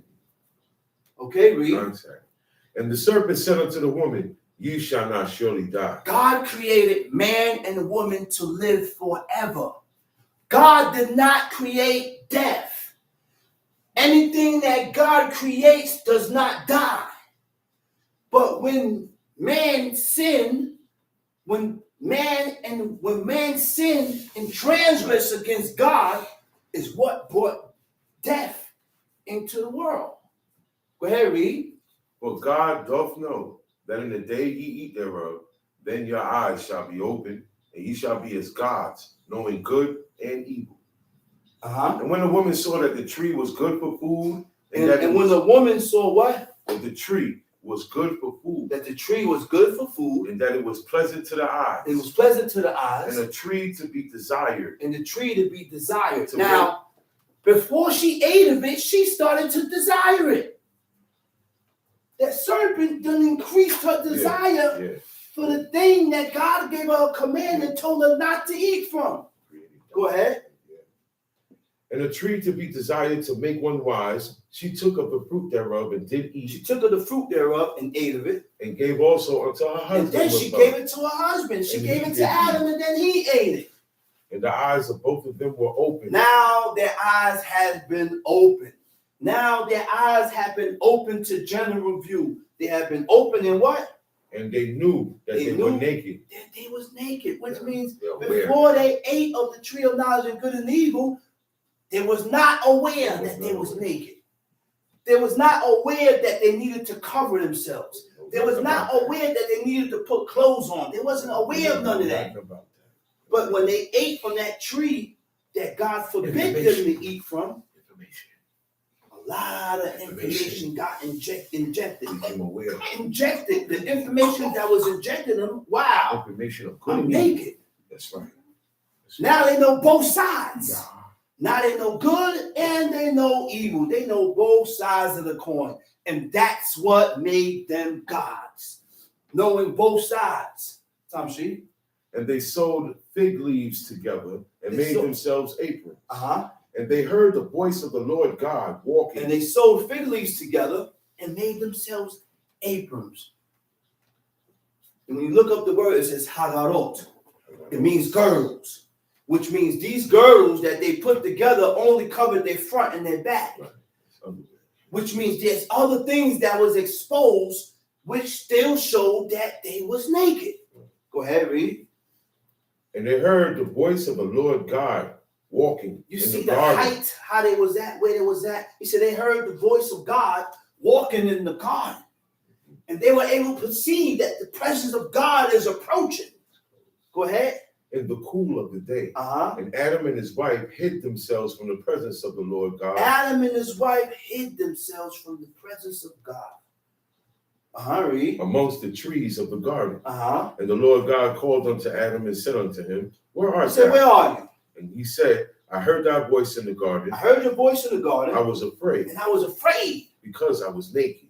He's guilty, he felt guilty. Guilt set in. Because he knew he didn't have no business eating from that tree that's in the midst of the garden. So in order for a person to correct themselves with God or to be better with God, you gotta have some form of guilt to acknowledge that you was wrong.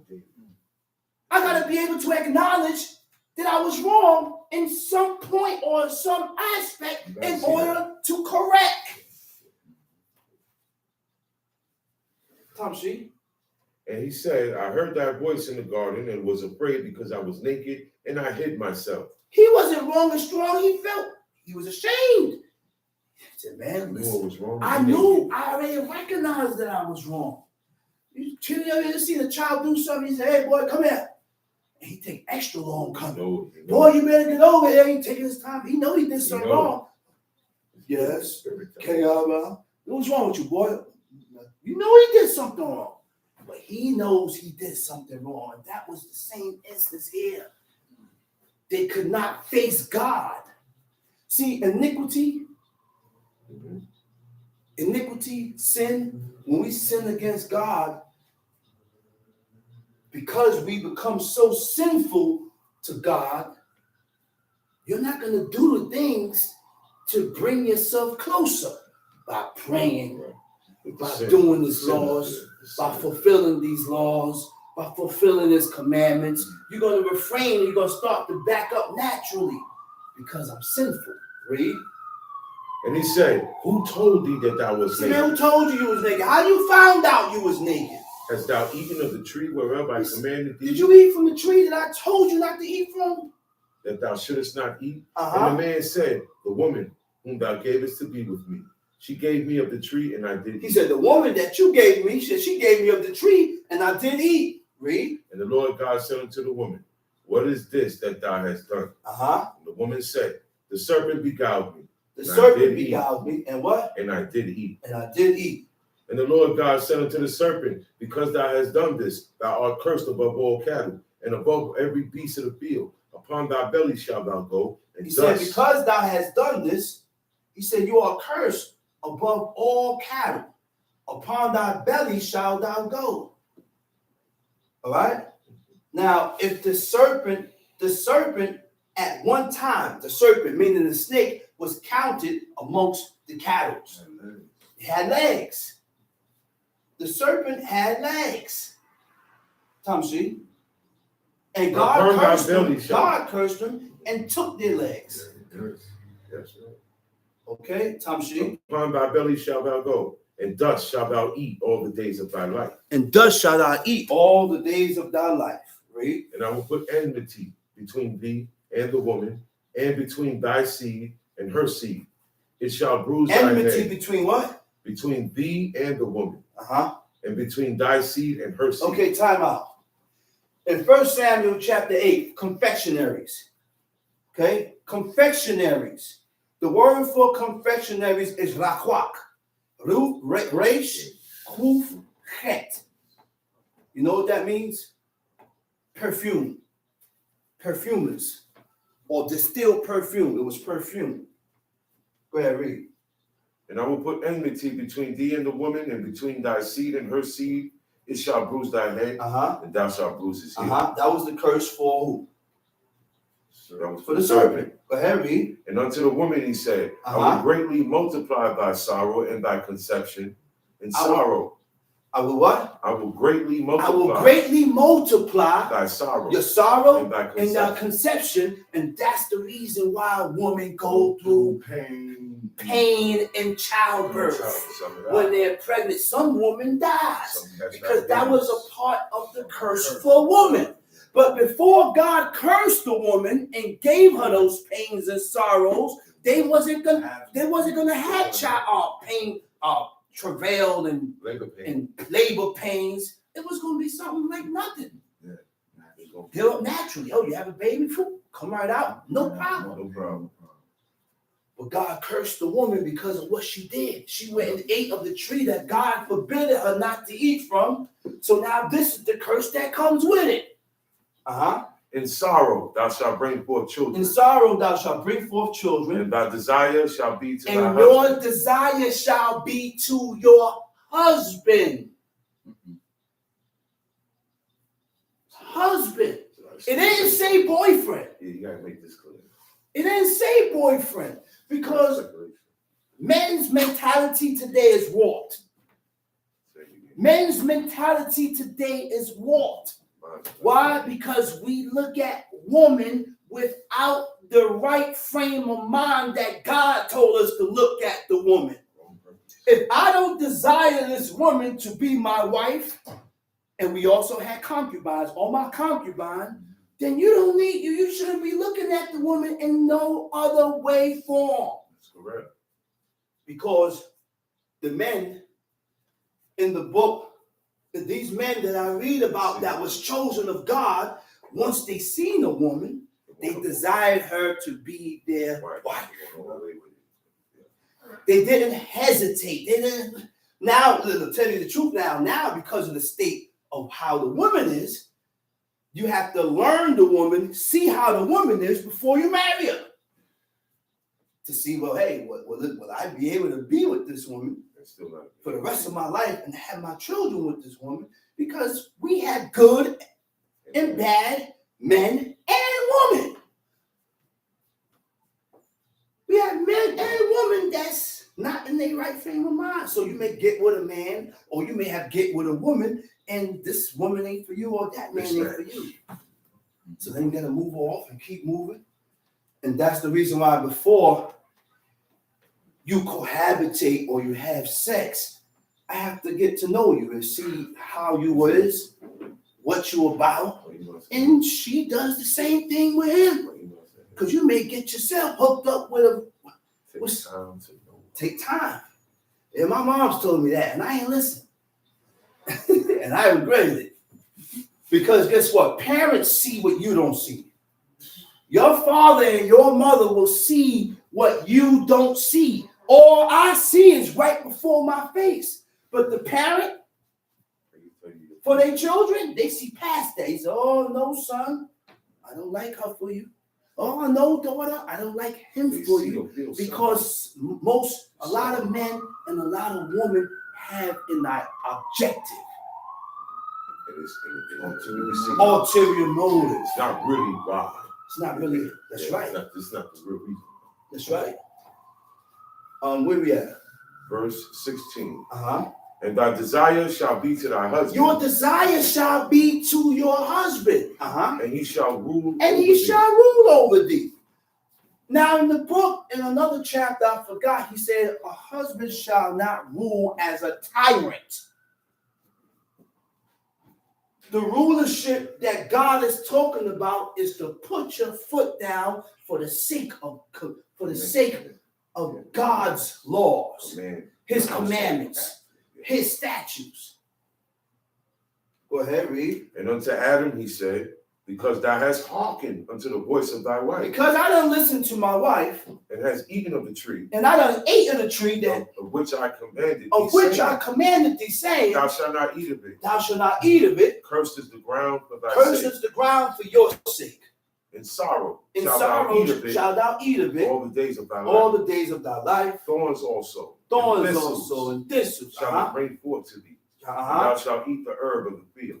In the sweat of thy face thou shalt eat bread, till thou return unto the ground. In the sweat of thy face shalt thou eat bread, which means you gotta work. You have to work. Not easy now. Men look for wives and don't have jobs. Right. Men look for wives and don't have the means to take care of her. Tell the woman to go on welfare. And they sit home like they pence. The woman come home with welfare, she come home with her little bit of, what's the benefit card? EBT. EBT card. He said, damn, woman, you ain't get the stamp check? Look at this hungry, look at this starving ass grown man chasing after this woman, talking about, man, where's the stamp check, woman? So you didn't go in the office and get the stamp, man, get up and go work. Because you want to catch the stamps. Go work, man. God-forsaken men today, man. Man, their mentality, come on, man, get up and go work. Go find you a job. And I'm not talking about no regular job. Find you a job that I can hook my wife or my children up on benefits. So that, God forbid, if I go, my wife and my children will live off of my expense. Why do you think I went and the first thing when I first got into the union, my goal was to buy a house? Because I thought about my son. Mainly my son. I think about my daughter too, but the boys mainly. Because the woman can always find a husband that got money and she'll get taken care of. But the man has to be the provider. You gotta provide for yourself first. So I was like, yo, you know what? I gotta get something to leave for my kids, man. And if I got a wife, man, she got it too. I don't feel no way to get up and go to work. That's what I have to do to take care of my family. You gotta do it. God said. That's what God said. You won't sweat. But the mentality of these dudes today. They want it easy, man. Go ahead, read. In the sweat of thy face thou shalt eat bread till thou return to the ground. For out of it was thou taken. Out of it was thou taken. For dust thou art. For dust thou art. Unto dust shalt thou and return. unto dust shalt thou return. And Adam called his wife's name Eve. Kawa in the Hebrew, read. Because she was the mother of all living. Of all living. Read. To Adam also and to his wife, the Lord God make coats of skins. Coats of skins. And clothed them. You see what God gave and robed them, clothed them with? Robes. And there was a robe made from animal skin that gave them robes and covered them because they were still naked. Old English called them coats. A girdle is something that is wrapped around that covers your front and your back. And that's all they had on. So God clothed them with a robe because to cover them, they were still naked. Go ahead, read. And the Lord God said, behold, the man is become as one of us. The man has become as one of us. To know good and evil. Who is God talking to? The angels, his angelic hosts. God is talking to his angelic hosts, not man. Not no other man, No because there idol. was no other thing, no other man living. Not no idol. All right? Go ahead, read. And now, lest he put forth his hand and take also of the tree of life and eat and live forever. And live forever. Therefore, the Lord God sent him forth from the Garden of Eden to till the ground from whence he was taken. Read. So he drove out the man, and he placed at the east of the Garden of Eden cherubims.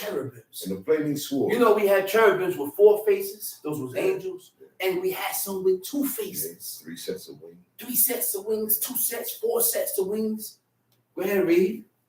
And a flaming sword, which turned every way to keep the way of the tree of life. Chapter 4. And Adam. No, go to Psalms 24. Go to Psalms chapter 24.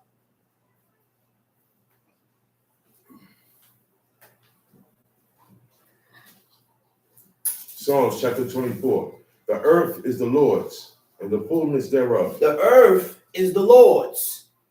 The earth belongs to God. Right? It said the earth is the Lord's and the fullness thereof. Read. The world, and they that dwell therein. Everything belongs to God. Well, the earth belongs to God. Everything that's in the earth belongs to God. He said the world and those who dwell, who lives in the earth belongs to God. Read. Well, he had founded it. But he had founded it. Hold on. Wait a minute. The word founded is yasad. Yod, that's Hebrew. The word founded in Hebrew is yasad. It's Yod Samek Dalet. It means to establish. To establish. To establish means to bring into existence. Anything that was brought into existence was never there. It was never there before. There was a point in time when there was no earth. There was a point in time when there was no heavens. There was a point in time when there was nothing living on earth, because in the beginning, God created the heaven and earth. That was the beginning. And the earth was without form and void. It wasn't nothing physical here. It was nothing physically here. That's what that means. And darkness was upon the face of the deep. And the Spirit of God glided and hovered over the face of the waters, which means it was just God. Darkness and water. That's it. That's it. It's saying God said, let there be light, and there was light. See, the Creator, God, has the power of the spoken word. Now, this is not sunlight. That was just light. The sun wasn't made yet. The sun wasn't created yet. The sun wasn't made yet. Right? It's saying God saw the light that it was good, and God divided the light from the depth, from the darkness, which means they can't dwell in the same vicinity. He had to separate them. Put a difference. You have to separate them. Right? And God called the light day, and the darkness he called night. In the evening and the morning were first day. And God said, let there be a firmament. A firmament is a space. But equia is space, right? In the midst of the waters. Remember now, it was just waters. So God put a separation between the waters below and the waters that's above. Which means there are waters that's way in past the heavens. That is sealed. It's above the space. It's above the heavens. And we have waters down here that we call seas and lakes and rivers. Right? And God made the firmament and divided the waters which were under the firmament from the waters which were above the firmament. And God called the firmament heaven. And the evening and the morning was the second day. And God said, let the waters under the heaven be gathered together unto one place, and let the dry land appear. Because man can't live in water. So God collected all the waters and secluded and put it in one spot, and he created land. Somewhere dry for man to walk on and live on. Right? And God said, and God called the dry land earth.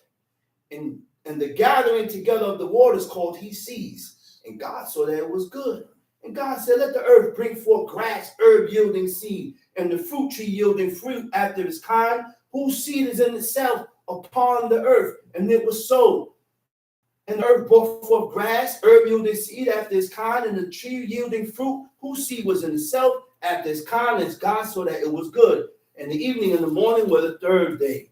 And God said, let there be light in the firmament of the heavens. Now, see, again, God created trees and herb yielding trees and fruits and grass before the sun was created. So you can't say that photosynthesis took place. He didn't need sun to grow that. Go ahead, read. Back to 20, no, Psalms 24. Where you was at? For he had founded it upon the seas and established it upon the floods. He had founded it upon the seas and what? And established it upon the floods. Established it upon the floods. Who shall ascend into the hill of the Lord? Who shall ascend unto the hill of the Lord? Who's going to go up? Who's going to go up into the hill of God? Or who shall stand in Who's going to stand in his holy place? He that hath clean hands. He that had clean hands. It's not talking about clean from dirt. You know the clean hands that God is talking about? Clean from sin. My hands must be clean from fault, clean from doing things that is against what God says. And the only way we're going to learn what God accepts and what he don't accept, we have to read the book. This book been sitting on your shelf for hundreds and thousands of years, and nobody even picked the time out to really sit and read it. Because it tells you and it restricts you from things that you desire and things that you like to do. Everyday living. That's right. Tom C. And a pure heart. A pure heart. What is a pure heart? Thoughts. Your thoughts got to be pure. What is it? What does it mean when your thoughts are pure? You don't have thoughts. You don't formulate thoughts in your head that is against God. Let me be more clear. You don't formulate thoughts, evil thoughts. You know what? I hate this guy here. You know what? I'm going to catch him. I'm going to do this to him. Those are evil thoughts. Your thoughts are not pure. Or you have thoughts to go rob. Those are not pure thoughts. Or you have thoughts to do something that is against what God said. And in order to learn what is against God, I have to read. I got to read. Tom C. Who hath not lifted up his soul unto vanity, nor sworn deceitfully. Who had not lifted up his soul to vanity. The only thing that is not vain is the commandments and the statutes of God.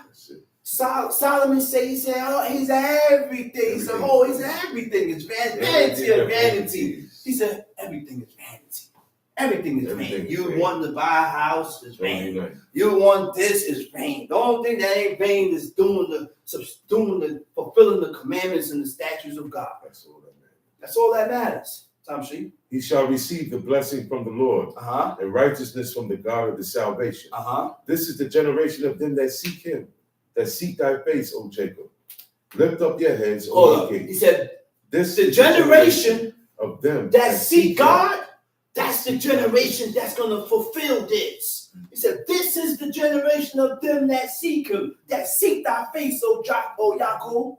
So the generation that seek God is going to be on point with this. They're going to be worrying and on point with themselves as far as keeping pure thoughts, a pure heart, clean hands, clean from iniquity, not lifting up their soul to vanity or vain things, because vanity gets in the way of you serving God. Go ahead, read. This is the generation of them that seek him, that seek thy face, O Jacob. Lift up your heads, O ye gates, and be ye lift up, ye everlasting doors, and the King of glory shall come in. Who is this King of glory? The Lord, strong and mighty, the Lord, mighty in battle. Lift up your heads, O ye gates, even lift them up, ye everlasting doors, and the King of glory shall come in. Who is this King of glory? The Lord of hosts. He is the King of glory. Go to Psalms 28. Psalms chapter 28. Unto thee will I cry, O Lord, my rock. Be not silent to me. Unto thee, O Lord, will I cry, my rock. Be not silent to me. Lest, if thou be silent to me, I become like them that go down into the pit. Mm-hmm. Here, And you know, that's how Cain felt. That's how Cain felt. Cain was the son of Adam and Eve. Adam and Eve had 3 sons. Their first 2 sons was Cain and Abel. And God cut Cain off from conversation. From being conversant with him, because his ways, he wasn't pleasing. God did not accept him. He didn't accept him, and because he was not accepted, God did not accept his offering. See, in order for God to accept your prayers or to accept anything that comes from you, you yourself has to be accepted of God. And in order for me or you to be accepted of God, he showed us here what to do to be accepted of him. All we got to do is pick the book up and read it and order your life accordingly to what you read. Go ahead, read. Hear the voice of my supplication. Hear the voice of my supplication. When I cry unto supplication, it means to make a humbly entreaty to God. Read. When I cry unto thee. When I lift up my hands. A humble entreaty. Ain't that what we do with our parents? A humble entreaty. When your parents is mad, guess what? Some kids that are disrespectful with no honor, they don't really care if their parents is angry. Well, he or she will get over it. That's not the right way to go about it. He or she will get over it. No, it is my duty to go back to my mother or to go back to my father and rectify it. Rectify it means to correct. So I make a humbly entreaty, Father or Abba or Ima, Father or Mother, forgive me, I'm sorry. You go to them and you apologize. Ask them not to be mad. You know why? Because number one, this is also the commandment of God. Because what God said, what was one of the commandments that God voiced and said that we read about in this book? He said, honor thy father and thy mother. Honor and glorify. Honor and respect your father and your mother. So, in honoring them, he said you honor them both in word and in deed. What's the deed? The deed are the things that you do for them.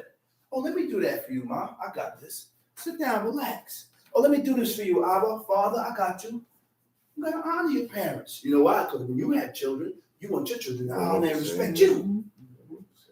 Okay? Because God said what? He said he will multiply it 7 times. Meaning, whatever you put out, it's coming back. That's a fact. Whatever you put out evil, evil is coming back. You put out good, good is coming back. Whatever you put out is coming back. Go ahead, read. Hear the voice of my supplications when I cry unto thee, when I lift up my hands toward thy holy oracle. When I lift up my hands towards what? Thy holy oracle. When is the only time when they started lifting up their hands? When they started lifting up their hands. When Solomon made that prayer. Before Solomon made the prayer, they prostrated themselves before God in prayer. But when Solomon made their prayer, then they started to kneel and stretch forth their hands towards God's holy altar. Stretch forth your hands. That was the posture of when we pray to God. Read. Draw me not away with the wicked. Draw me not away with the wicked. To draw means don't cause me to follow in their ways. Don't make me follow in their ways, in their customs. Read. And with the workers of iniquity, which speak peace to their neighbors, but mischief is in their hearts. Which speak peace to their neighbors, but mischief is in their heart. These are ways of evil people. You know, you have people like that come to you, say, yo, whoa, what's up, brother? How you doing? Give you a handshake. Yo, man, how you doing? Blah, blah, blah, blah, blah. A week later, a day later, 2 days later, it ain't the same what the person was saying to you. they have so much animosity against the person, but you didn't portray that to the person in front of his face. These are ways that is not acceptable, number one, by God. And he will not accept you moving in that manner. So basically, you have to be straight up. You got to keep it a buck. If I feel one way about you, I'm not going to perpetrate and be a fraud and shake your hand and hug you and talk good to you when I don't feel that way inside. Go ahead, read. Give them according to their deeds and according to the wickedness of their endeavors. Give them according to their deeds. Right? Their deeds is are things that they have done, right? Deeds. Right. And what? And according to the wickedness of their endeavors. And their endeavors, their actions, their deeds. Give them after the work of their hands. He said, give them after the work of their hands. Render to them their deserts. Render to them their deserts. Their deserts is their benefits. Their dealings, meaning their portion. Whatever is for them, that's what you give them. Whatever is deserved, you give them that. Read. Because they regard not the works of the Lord, nor the operation of his hands, he shall destroy them. Because they regard not the works of God, nor the operation of his hands, he shall destroy them and not build them up. Blessed be the Lord. Because he said, because they regard not the works of God, nor the operations of the hands, the things that he's done with his hands, he shall destroy them and not build them up. To build up also means to establish or to make firm or stable, right? To make firm or stable. To establish means to set up on a firm basis. To set up on a firm basis, and when you're established, you gain full recognition or acceptance from God. Go ahead, read. Blessed be the Lord, because he hath heard the voice of my supplication. The Lord is my strength and my shield. My heart trusted in him. The Lord is my strength and my shield. My heart trusted in him. Read. And I am helped.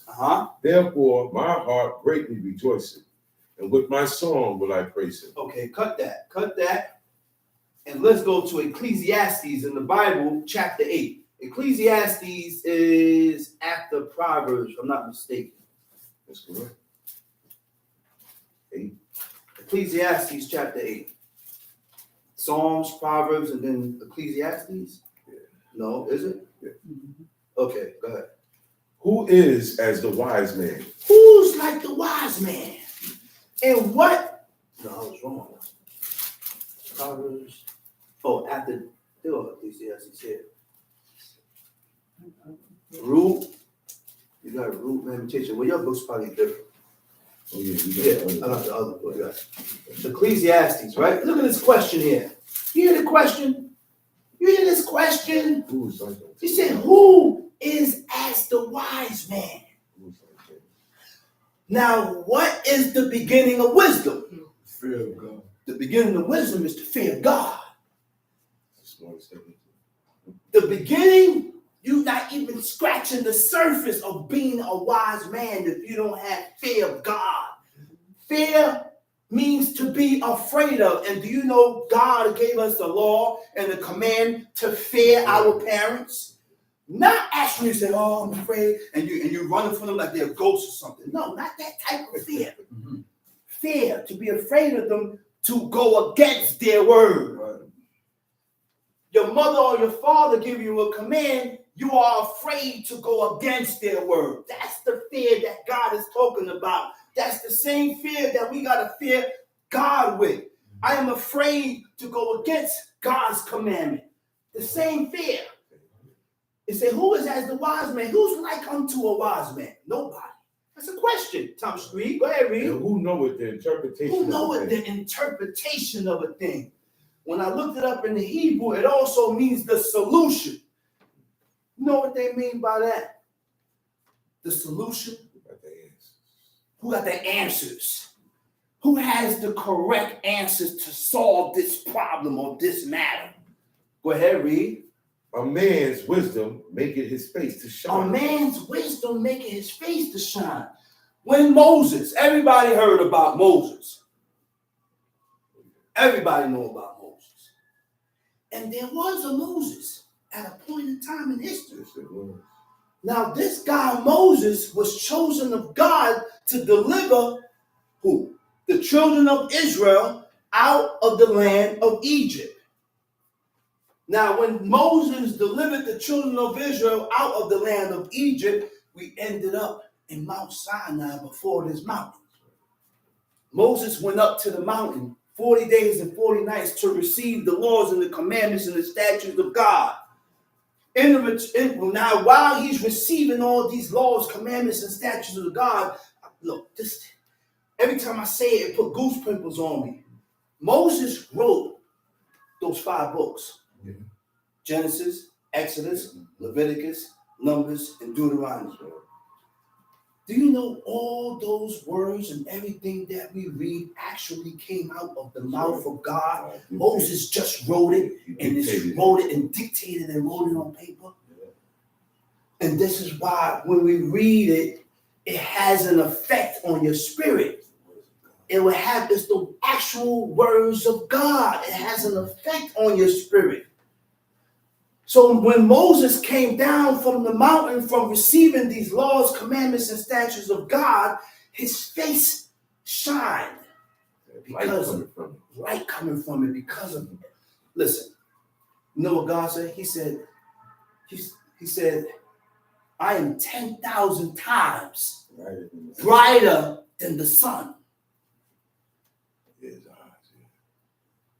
10,000 times brighter than the sun. And when God, look, go ahead, read. A man's wisdom maketh his face to shine, and the boldness of his face shall be changed. I counsel thee. Go ahead, read that again. A man's wisdom maketh his face to shine. A man's wisdom maketh his face to shine. And the boldness of his face. And the boldness of his face shall be changed. It's going to be different. Read. I counsel thee. I counsel thee. To keep the king's commandment. I counsel thee to keep the king's commandment. Because the king could give death and he could give life. He's the king. God, he got that power. He's the king. Go ahead, read. And in that regard of the oath of God. And in regard of the oath of God. The word for regard is dabad. It means the words. The words. And then the words of the oath of God, which means whatever you said out of your mouth, you got to keep it. Whatever I voice out of my mouth, God look at it as an oath. I don't have to say I swear. I voiced it and I said I'm going to do this. I'm not going to do this. I got to stand to it. Go ahead, read.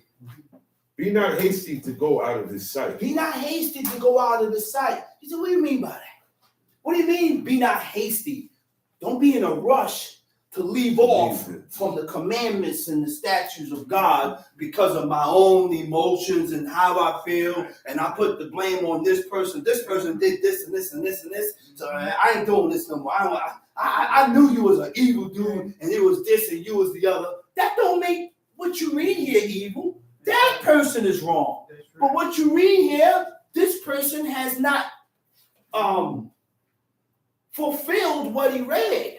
That don't make the book and what we read about and what we read and what we know wrong. That person's wrong. But people put the blame on the person and then they blame the book and say, man, what you read there can't be it neither. And then they start to move and detour away from God. Well, I guess this ain't for them. I know how many people I know that. They get into a problem. I seen a woman get into an argument with her man. Oh, yeah, she called him all types of despicable names. Oh, you're an evil sucker. You this, you the other, you this. And I knew you was doing a lifestyle. You claiming to be preaching and all that. Get out of here, man. Get away from me, man, before I hang you. You know how many times I've seen that people blame God for people's actions. How you blame God for this man's action? How you blame God for the woman's actions? You out your That's a sorry excuse. Sorry excuse not to do it because you wasn't dedicated to this anyway. You didn't want to do it anyway because there's too much restrictions. It's too much restriction. It restricts you from doing things that you like to do. Go ahead, read. Be not hasty to go out of his sight. Stand not in an evil thing. Stand not in a what? Evil thing. In an evil thing. Okay? The word for stand is amad. Ayin mem dalet. Amad means to stand. When you're standing, look at the definition of amad. It means to agree. To agree means to confirm. To agree also means to have the same opinion about something. Okay? It also means to accept. All right? And whatever you believe, you accept. That's why people have a problem believing this is real because they don't accept it. That's why people have a problem believing that it was just Adam and Eve because they don't accept it. So, like I said, this is self-work on yourself. I have to work on myself. I can't work on you to make yourself better with God. You got to work on your own self.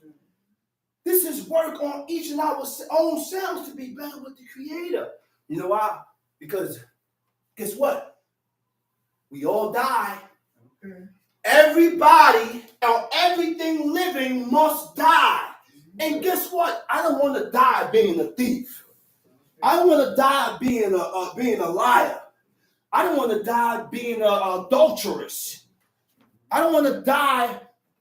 I don't want to die that way. I want to die being right with God, so that I can be accepted of God, so that God can, so I can live again. Because guess what? It's all through the book. There is a reward. Like God said, there's a reward for those that live upright with God.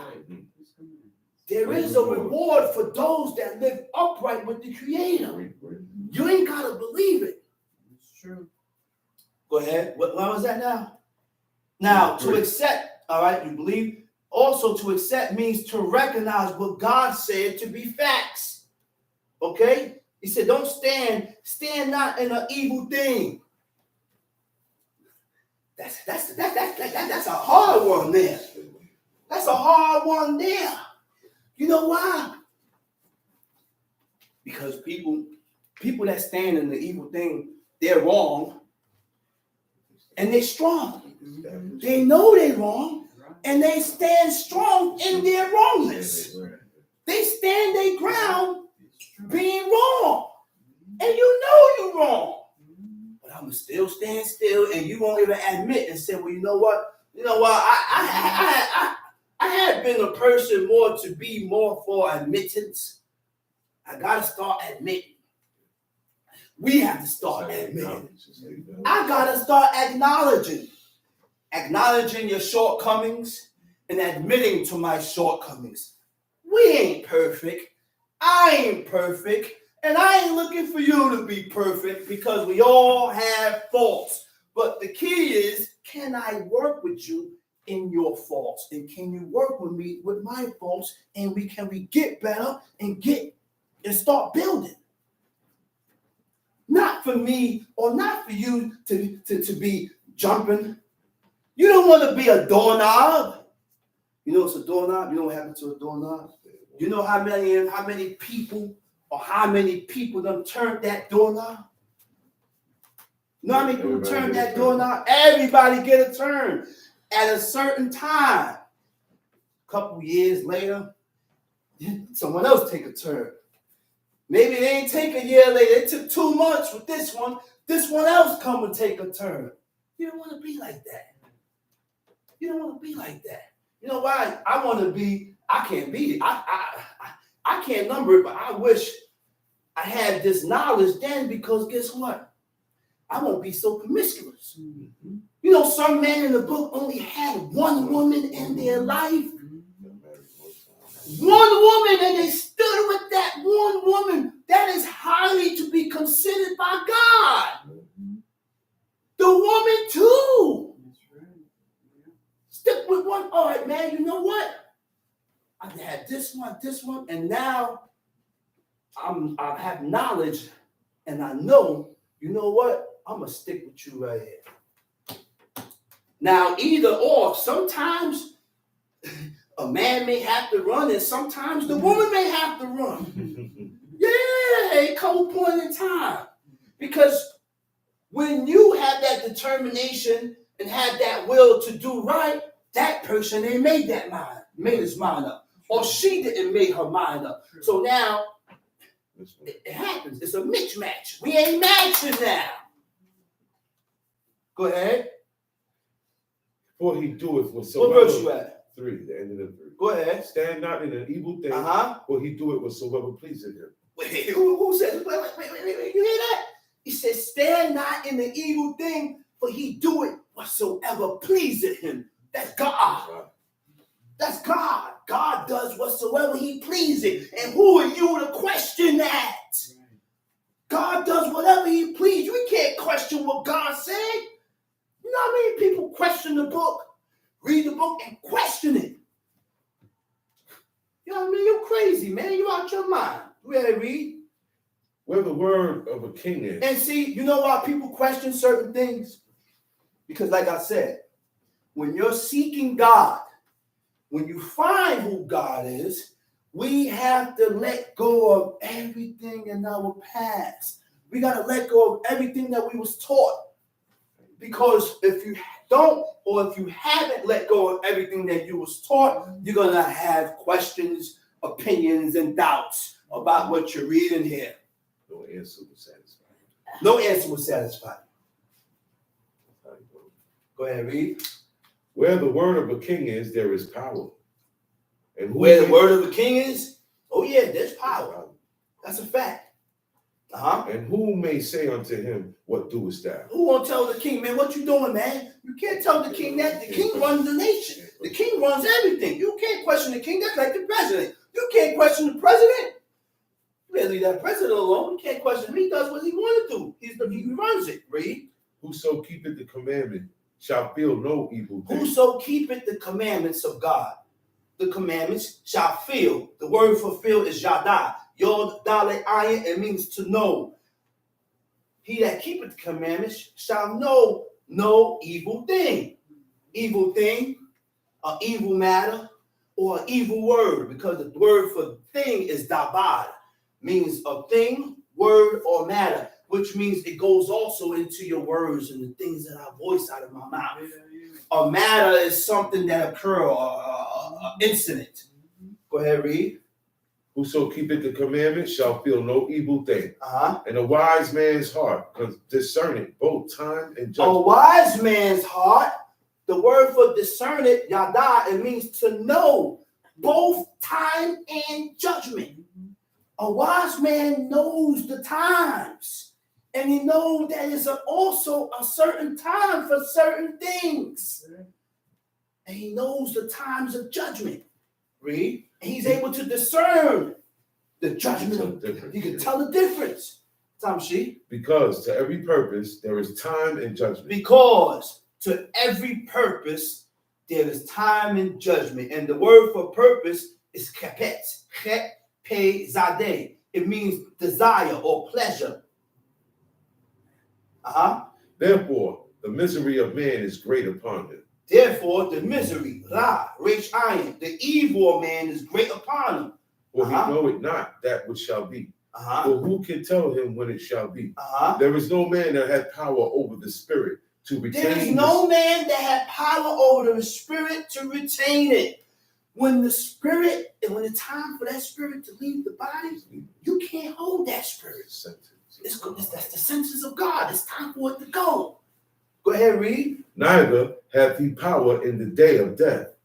And there is no discharge in that war. Neither shall wickedness deliver those that are given to it. Neither shall wickedness, do what? Deliver those that are given to it. All this have I seen and applied I'm my not heart. going to escape wickedness if I'm into it. I'm doing things contrary and opposite to what God said, and you feel you're going to escape evil when it comes to you? I can't escape it. Tamshi. All this have I seen and applied my heart unto every work that is done under the sun.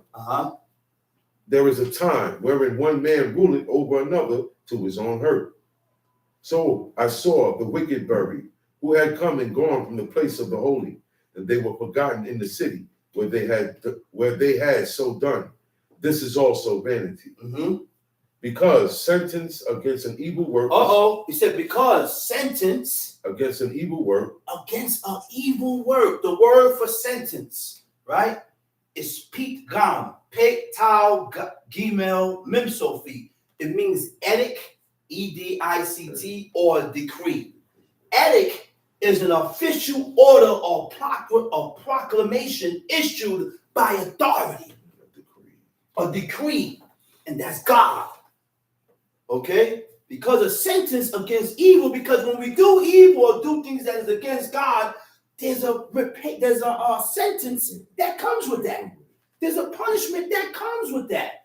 And because it's not executed, because it's not happening at that point in time, he said, therefore the hearts of men is fully set in them to do evil. To do evil.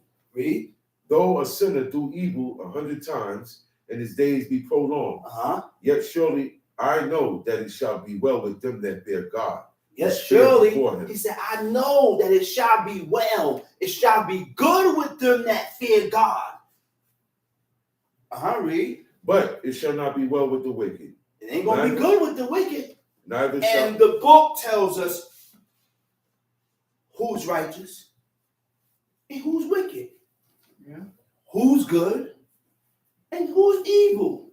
We cannot terminalize or say and come to determine what is good by my own thoughts, or I say what is evil by my own thoughts.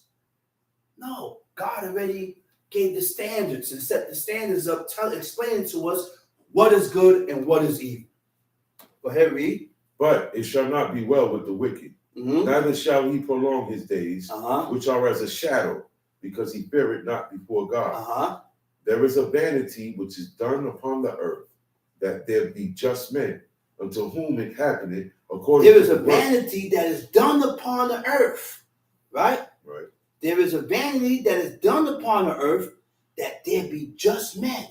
That the word there be yesh, yod, shin. Guess what? You know what else it means? Exists. That exists with just men, unto whom it toucheth. Which means the same thing that touched the wicked touched the just man. But I'm gonna use the word, but the science of all this is that the just man, by his works that is righteous with God, he delivered himself. It'll be well with the just man. The wicked ain't gonna be well with him.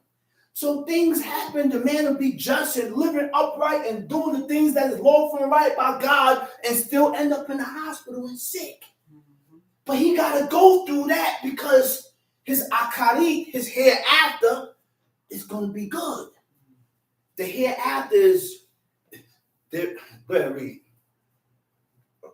There is a vanity which is done upon the earth, that there be just men, unto whom it happeneth according to the work of the wicked. Again, when it said unto whom it happeneth, it's not God, it means to touch. Unto whom it toucheth according to the works of the wicked. Tamshi. Again, there be wicked men to whom it happeneth, to whom it toucheth according to the work of the righteous. I said that this also man, this is also vanity. Then I commended mirth, because a man hath no better thing under the sun than to eat and to drink and to be merry. You hear that? He said, man, after I'm going through everything and what's going on here, he said the only thing that man really have is to do what? Eat and to drink and to drink and to be merry. And to be merry. Samach means to be happy. You know, you got some miserable people. Yes. The whole world. He said, well, you look at that person, you gotta get away from him. He said, man, the only thing I got with me right now is to eat, drink, and be happy. And be happy meaning accept what comes with life. That's right. Don't stress it. Yeah. I'm not going to stress it. No. I have to accept with whatever comes with life. Because everything has been brought to myself with the works of my own hands. What I put out is what comes back. Read. For that shall abide with him of his labor the days of his life, which God giveth him under the sun. When I applied mine heart to know wisdom, and to see the business that is done upon the earth, but also there is that neither day nor night sleep with his eyes. Then, when I applied mine heart to know wisdom. When I applied my heart.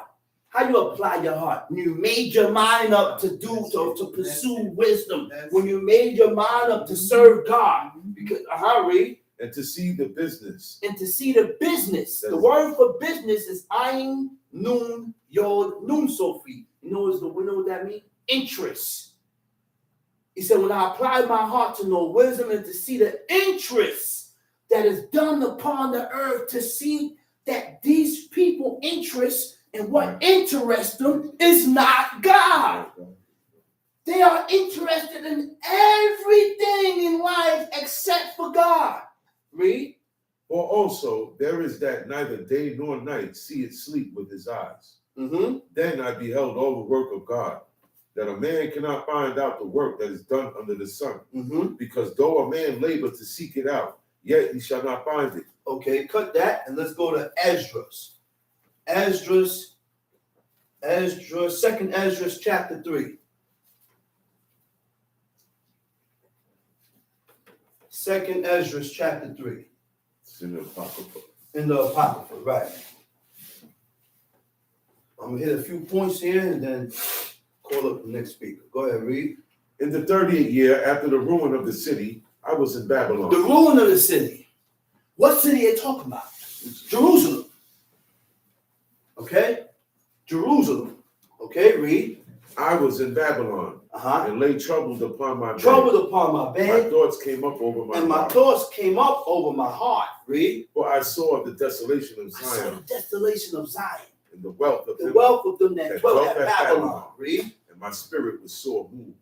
So that I began to speak words full of fear to the Most High. And say, O Lord, who bearest rule? Thou spakest at the beginning. Now Ezra said, oh God, he said, you spoke at the beginning. When thou didst plant the earth. When you planted the earth. When he discovered the earth. When he created the earth. And that thyself alone and commandest the people. He said, and that thyself alone and commandest the people. Gave a command. Read. And gavest a body unto Adam. Gave a body to Adam. Without soul. Without spirit. So God created Adam and did not put life in him yet. He didn't have life in him. Go ahead, read. And gave us a body unto Adam. I'm in the Apocrypha. Second Ezra chapter 3, verse 5. And gave us a body unto Adam without spirit, without soul. Which was the workmanship of thine hand. Which was your creation. And didst breathe into him the breath of life. And didst breathe into him the breath of life. And he was made living. Now Adam is living. He's a living soul now because God created him, formed Adam, and then he put life in him. Read. And thou leadest him into paradise. Then thou leadest him into paradise. What is paradise? Or where is paradise? That's the Garden of Eden. He put Adam, created Adam, put a breath of life in Adam, and now he put him in paradise. He put him in the Garden of Eden. Read. Which thy right hand had planted before ever the earth came forth. You understand that? Yeah. Remember what I told you? The only spot that God created and formed, it was one particular spot, which was the Garden of Eden. When man sinned against God, then everything was spread out. Now, okay? Right. Go ahead, read. And unto him thou gavest commandment to love. Unto Adam, God gave him a commandment and said what? To love thy ways. Which he transgressed. What was the commandment? Of every tree in the garden thou mayest freely eat, but the tree that's in the midst of the garden, he said, don't eat from it. He said, and the day that you eat from it, thou shalt surely die. Which means if Adam didn't eat from the tree that's in the midst of the garden, he'd have been living forever. He would have never died. Man would have never died. Woman would have never died. Would it be living? Read. Which he transgressed, and immediately thou appointed death in him and in his generation, of whom came nations, tribes, people. I appointed death in him and whatever came from him. And whatever came from him, God appointed death in him. Tom C. And every people walked after their own will. And every people walked after their own will. They walked and they did what's their own will? What they wanted to do. They thought how they wanted to think. They did what they wanted to do.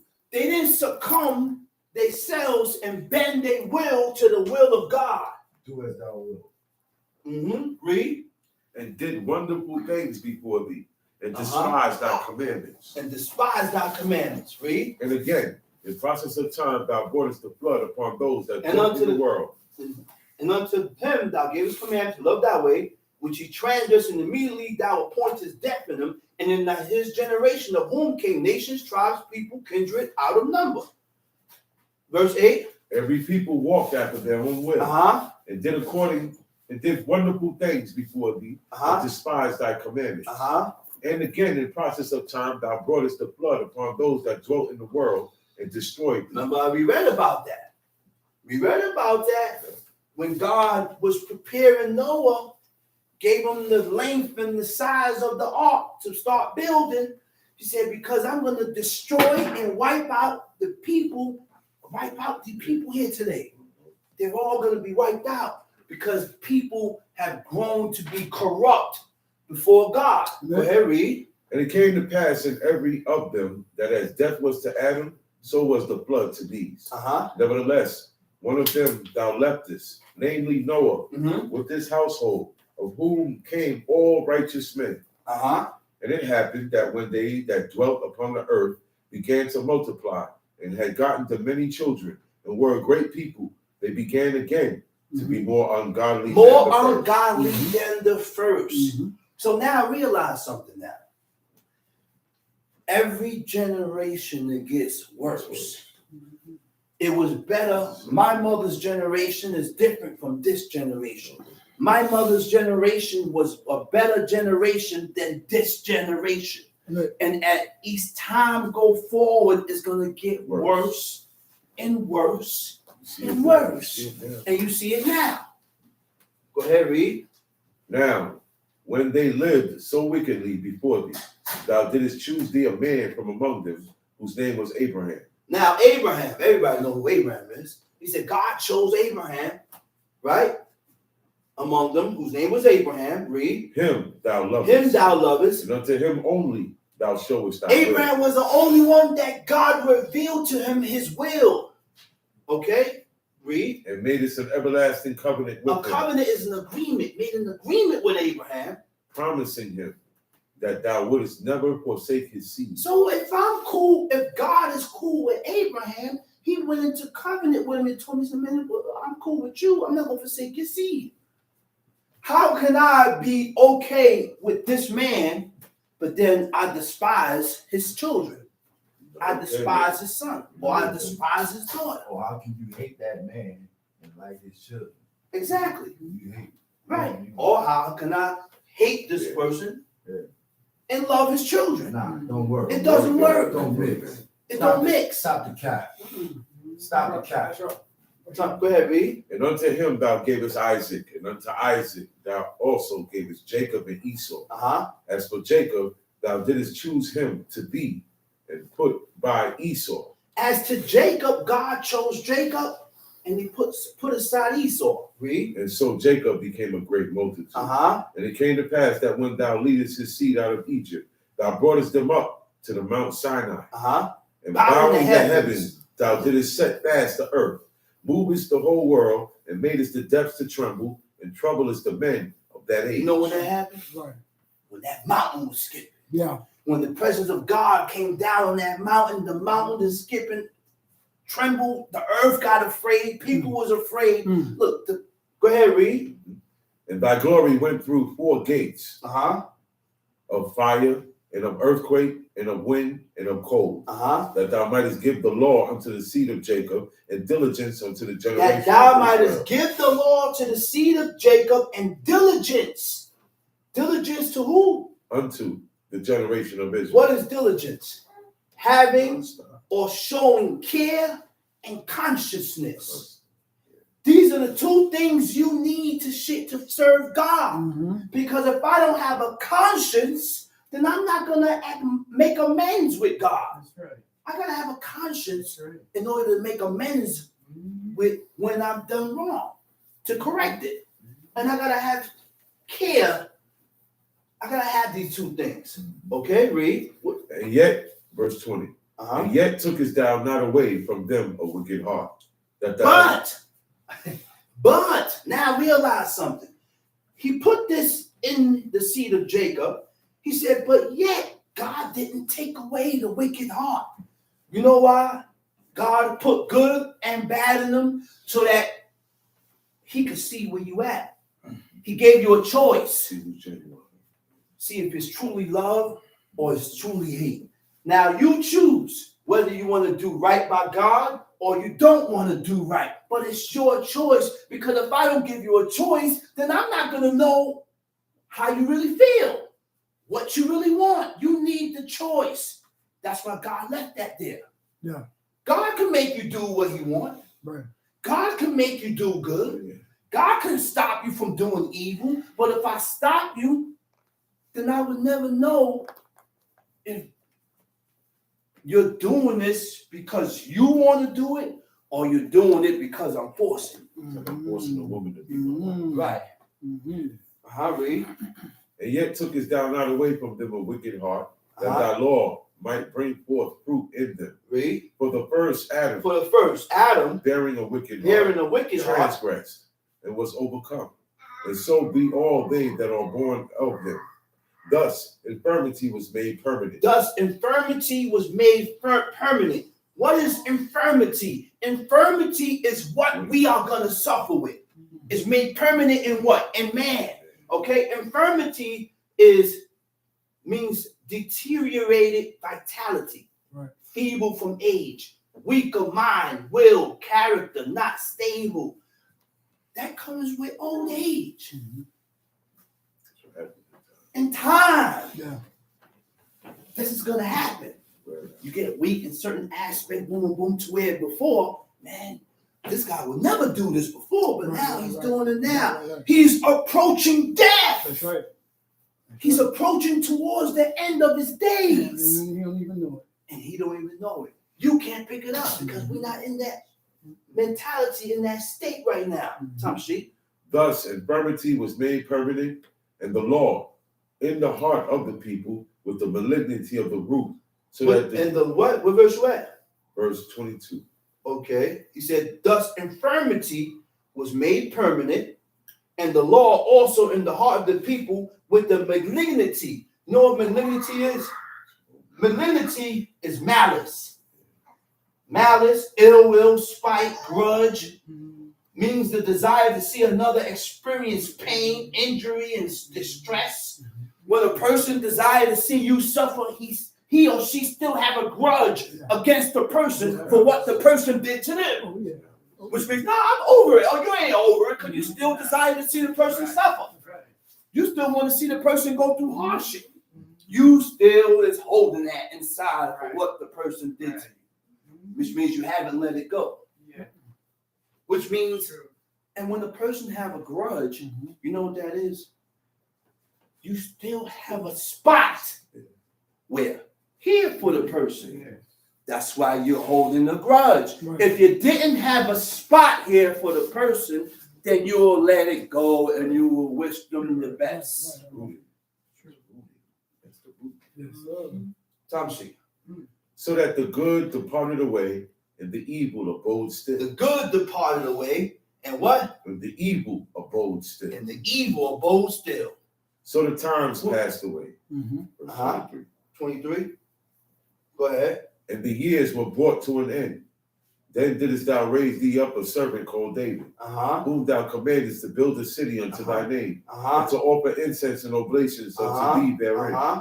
When this was done many years, then they that inhabited the city forsook thee. And in all things did even as Adam and all his generation had done, but they also had a wicked heart. And thou gavest thy city over into the hands of thy enemies. That's right. Are there these then any better that inhabit Babylon, that they should therefore have the dominion over Zion? But when I came thither and had seen impiety. Wake up. What is impieties? Right. It means to be impious. That's right. Right? That's right. Not pious. Lacking reverence or proper respect for God or parents. That's what you don't do. Okay?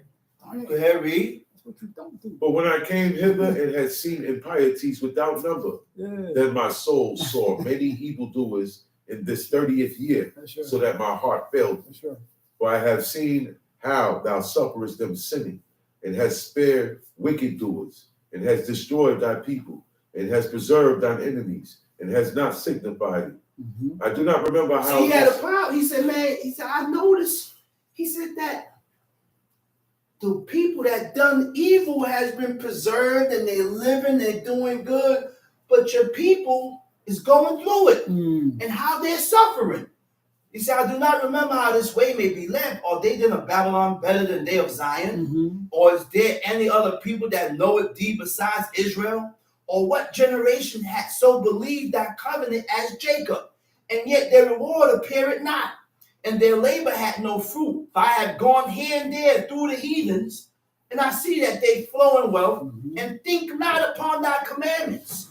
He said, weigh thou therefore our wickedness now in the balance, and there is also that dwell on the earth. And so shall thy name nowhere be found but in Israel. Right. Or when was it that they which dwell upon the earth have not sinned in thy sight? Or what people have so kept the commandments? Thou shalt find that Israel by name had kept thy precepts, but not the heathens. And that's the ways that of God. Yeah. You people may look at it and say, well, because you're doing good, you're living right, boom, boom, boom, boom, boom. Why are you going through this? Or why are you going through this? Right. Because that's just the trials and the tribulations of man. That's right. And I'm the person that has seek righteousness, he's going to receive his portion after. Right. The wicked is receiving their portion now. Yeah. So he leave them and let them do as they will and do what they want. That's right. Right? Deep. Okay. And with that, I hope everybody has gotten what was brought. And I'm going to say Shabbat Shalom. Shabbat Shalom, God. And I'm going to call up the next speaker, teacher and dean, Chief Mikhail Ben Level.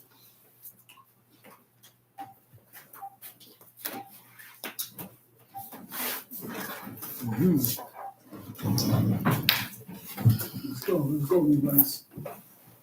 Giving all praises to the God of Abraham, the God of Isaac, the God of Yaakov. Giving all due respect to my father, my leader, and the teacher, Chief of Chief, Eleazar Ben Dodo, Chief Levite. Giving all due respect to the princemen, chiefmen, mothers in Israel, brothers and sisters, I bid y'all to tongue of all forefathers. Shabbat Shalom. Shabbat Shalom, God. Okay, we're going to go into the book of the laws of God, because this is what we're supposed to study and follow. Yeah. It's all based, everything is based in this way of life, in the way of life, the source in the, everything comes from God's commandments. Right. That's why he gave them, when he gave these people those commandments on Mount Sinai, Right. their lives were changed forever. That's right. The person who you were before, Yes. this will change you. Right. This will make you a better person in the eyes of God. Not a better person in the world. The idea of people with good and better persons has nothing to do with God. Right. So we're gonna go to the book of the law now to find out. Because see, these are the things when God says, ye shall be holy. Most people don't know what holy means. Mm. Holy only means to be separate from everybody else, Mhm. to be separate from the world, to be separate from those that don't serve the true and living God. Mhm. That's what. Then once that happens, if you live these commandments, it makes you separate. It's an automatic reaction amongst man, amongst humans. Your lifestyle will be different, Take time. and the separation is going to come in naturally because people are going to separate from you. Mhm. You ain't gonna have to do too much separating yourself. All you got to do is live different, live like this, and people will gravitate away from you. Whoever want to find out like this, they will gravitate towards you. Mhm. And that's how it goes. So now we're going to go into Leviticus. First up is Leviticus chapter 17. Leviticus chapter 17.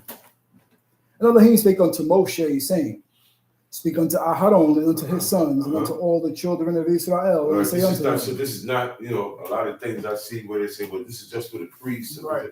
The only thing that is for the priests, for Aaron and his sons, was the business that they did in sacrificing and honoring God's name continually Right. within the tabernacle. Right. And then later on down the line within the temple. Right.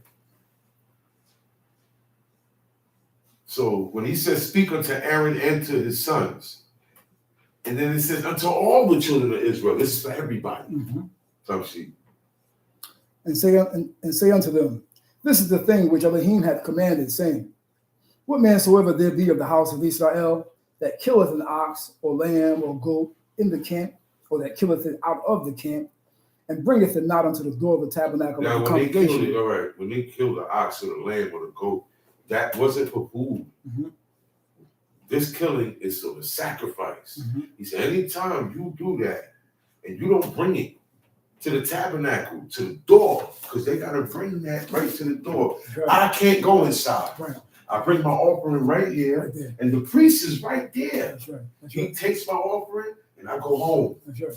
There's nothing there to wait for. Teach. You understand what I'm saying? That was the procedure. They brought it, and then now the rest of the job is on the priest. Mhm. The priest knows the procedures of this particular sacrifice that you brought. Mhm. Okay? You don't need a ticket, you don't need a number. You know why? God knows what you brought. God knows. Mhm. That's going to be accepted and covered in your sins. Mhm. So now the person that doesn't, you have people now that have other ideas. So there is a place to bring this. Right. God, his sacrifices are holy, meaning they're separate from everybody, and not everybody could do that. Right. Even back then in Israel, not all the Israelites could do their own sacrificing. They had to bring if I felt like sacrificing something to God, I gotta take it to this guy, the priest. Right. He's gonna do it and make an atonement for me, Mhm. and I shall be accepted and forgiven of God. But that is the procedure. I can't do it. It's my sins. I did. You can't do it. Mhm. To do these sacrifices, there is someone who has been made separate from everybody else. Right. That is holy to do these things. That's right. Pointed. Certain jobs is only for certain people, Mhm. certain men. He said, blood shall be imputed unto that man. Unto that man he has shed blood, and that man shall be cut off from among his people. Tamshi. To the end that the children of Israel may bring their sacrifices, which they offer in the open field. Okay, hold on. Go down to verse 10. And whatsoever man there be of the house of Israel, or of the strangers that sojourn among you. All right, let's make this clear. God said Aaron and the children of Israel. He didn't say no other people. He didn't say the rest of the world. Mhm. It was just for them. Right. Okay? If it's meant for the whole world to do it, then how are we separate? Mhm. Right or wrong? Yeah. If it's meant to make us live different, and everybody in the world do it, Mhm. Nah, We it's ain't not secure. how it go because That's the right. world is already destined to go. We just read in the book of Ezra. That's right. These things, people's destinies already, their lives already filled out. They have to play their life out. Mm-hmm. To Israel, for Israel. Okay. That's right. The world has to answer for its wickedness. Yes. So this is why these things go down. But this is for Israel. Now, Mm-hmm. and I say that because everybody's not going to agree to this. Mm-hmm. You've just been told, you say, verse 10, whatsoever man there be, Of the house of Israel, or of the strangers that sojourn among you, that eateth any manner of blood, I will even set my face against that soul that eateth blood, and will cut him off from among his people. If you didn't make your own kill and drain the blood out that animal, which takes hours, or when you went to buy that meat, you got to soak it. You can't soak fowl, chicken, birds, turkeys, and stuff. You can't. That their blood is not in their flesh. Their blood is in vessels. Mm-hmm. Okay, Mm-hmm. but lamb, ox, sheep, goat, these animals, deer, Mm-hmm. these are the animals that are cleared by God for us to eat. But before you tear into them, you have to get the blood out. Yeah. So we are not to consume blood. That's right. That's Blood. right. We're going to Maybe learn today a lot of things about Maybe blood. a little bit. Yeah. Maybe a little bit. That's We're right. going to learn a lot of things about blood Maybe a today. little bit. That's So right. today, right now, God is talking about the eating of blood. Mm-hmm. The whole world eats blood. Mm. You like it. Okay? The whole world did not receive these commandments. Yeah. Okay? So everybody eats that way. Nobody soaks it. Nobody drains it out. All right? We are not supposed to. Okay? When you soak that meat, the water is supposed to look like this when you finish. Not cloudy. Okay? Not reddish. We know what blood looks like. That's right. Because if you don't do that, you take that blood, make a burger, put it in a pan, you put it in there with the blood turns grayish, it gets hard. The process is called congealing. Mm-hmm. Coagulation. And after it's finished, it looks like it's part of the burger. You won't even know that blood is, the meat that you're looking at, the blood is hard on it. Mm. And when you eat it now, you eat with the blood. Yeah. God did not make our bodies to digest blood. So he said, when you eat your animals, you get rid of it. Back then, they didn't buy nothing. They didn't go to no supermarkets. There was no meat cut up and chopped ready for them. Everybody had their own animals that they eat in their own backyard, in their own farm. Mm-hmm. Sure. So if I feel like eating a lamb today, I can't just go and kill it and just start hacking it up in pieces and throw it on the grill. Throw it on the grill. No, it's a process. That's right. First of all, I have to make sure, because there's another part in the law where it says you can't eat anything that died of itself. Mm. So even though this animal is good for me to eat, I got to make sure, and we were our own veterinarians. We were farmers, so we knew when the animal was sick. Mm-hmm. You can tell that cat, the cat that we have there, Mm-hmm. you can tell if she's sick. You know why? She's going to be moving around too much. Different color. You can see it in the eyes. You can see it in the eyes, Tongue. in her tongue, Yeah. in her teeth. Yeah. Look different. You know what I'm saying? Same thing with those animals. They got a disease called scurvy. Mm-hmm. When the lamb or the sheep, when their teeth are bleeding, Lack of vitamins. okay, that's a disease. That's right. They couldn't take these animals and offer it for sacrifice. Mm-mm. They couldn't take no sick animal or no lame animal. Or Mm-hmm. say the cart fell on the ox and broke his foot. Mm-hmm. You can't use that for no sacrifice. Nothing but the best. That's right. Nothing but the best. Yeah. So you have to be aware of your stuff here, because all of that is part of the holiness. Mm-hmm. So now you can't eat with the blood, right? Yes. It said any manner of blood. You know what that means? People get cut. They cut and boom, boom, boom. Oh man! First thing they do is what? Suck the blood out their face. Mm-hmm. That's your blood you're eating. You can't eat. You can't do that. So putting it back in the body, so they don't lose blood. It's a barbaric trait that people have been doing generations. Thousands of years. Yeah. Generations. all you're doing, it does nothing for you. It does nothing good for you No. to eat with the blood. No, sir. I will even set my face. God is going to set his face against the person that eats blood. Mm-hmm. He said, I will cut him off from among his people. Mm-hmm. Tamshi. For the life of the flesh is in the blood, and I have given it to you upon the altar to make an atonement for your souls. So whatever the priest does something with the blood of that animal, we don't know. It's called an atonement. Yeah. Atonement means to make a forgiveness for your sins. That's right. That's right. Whatever he does with that blood, because everybody don't see that. Yes. Only the priest know. Yes. Whatever God taught him to do with that blood of Yes. that animal that you brought up is made an atonement. That's right.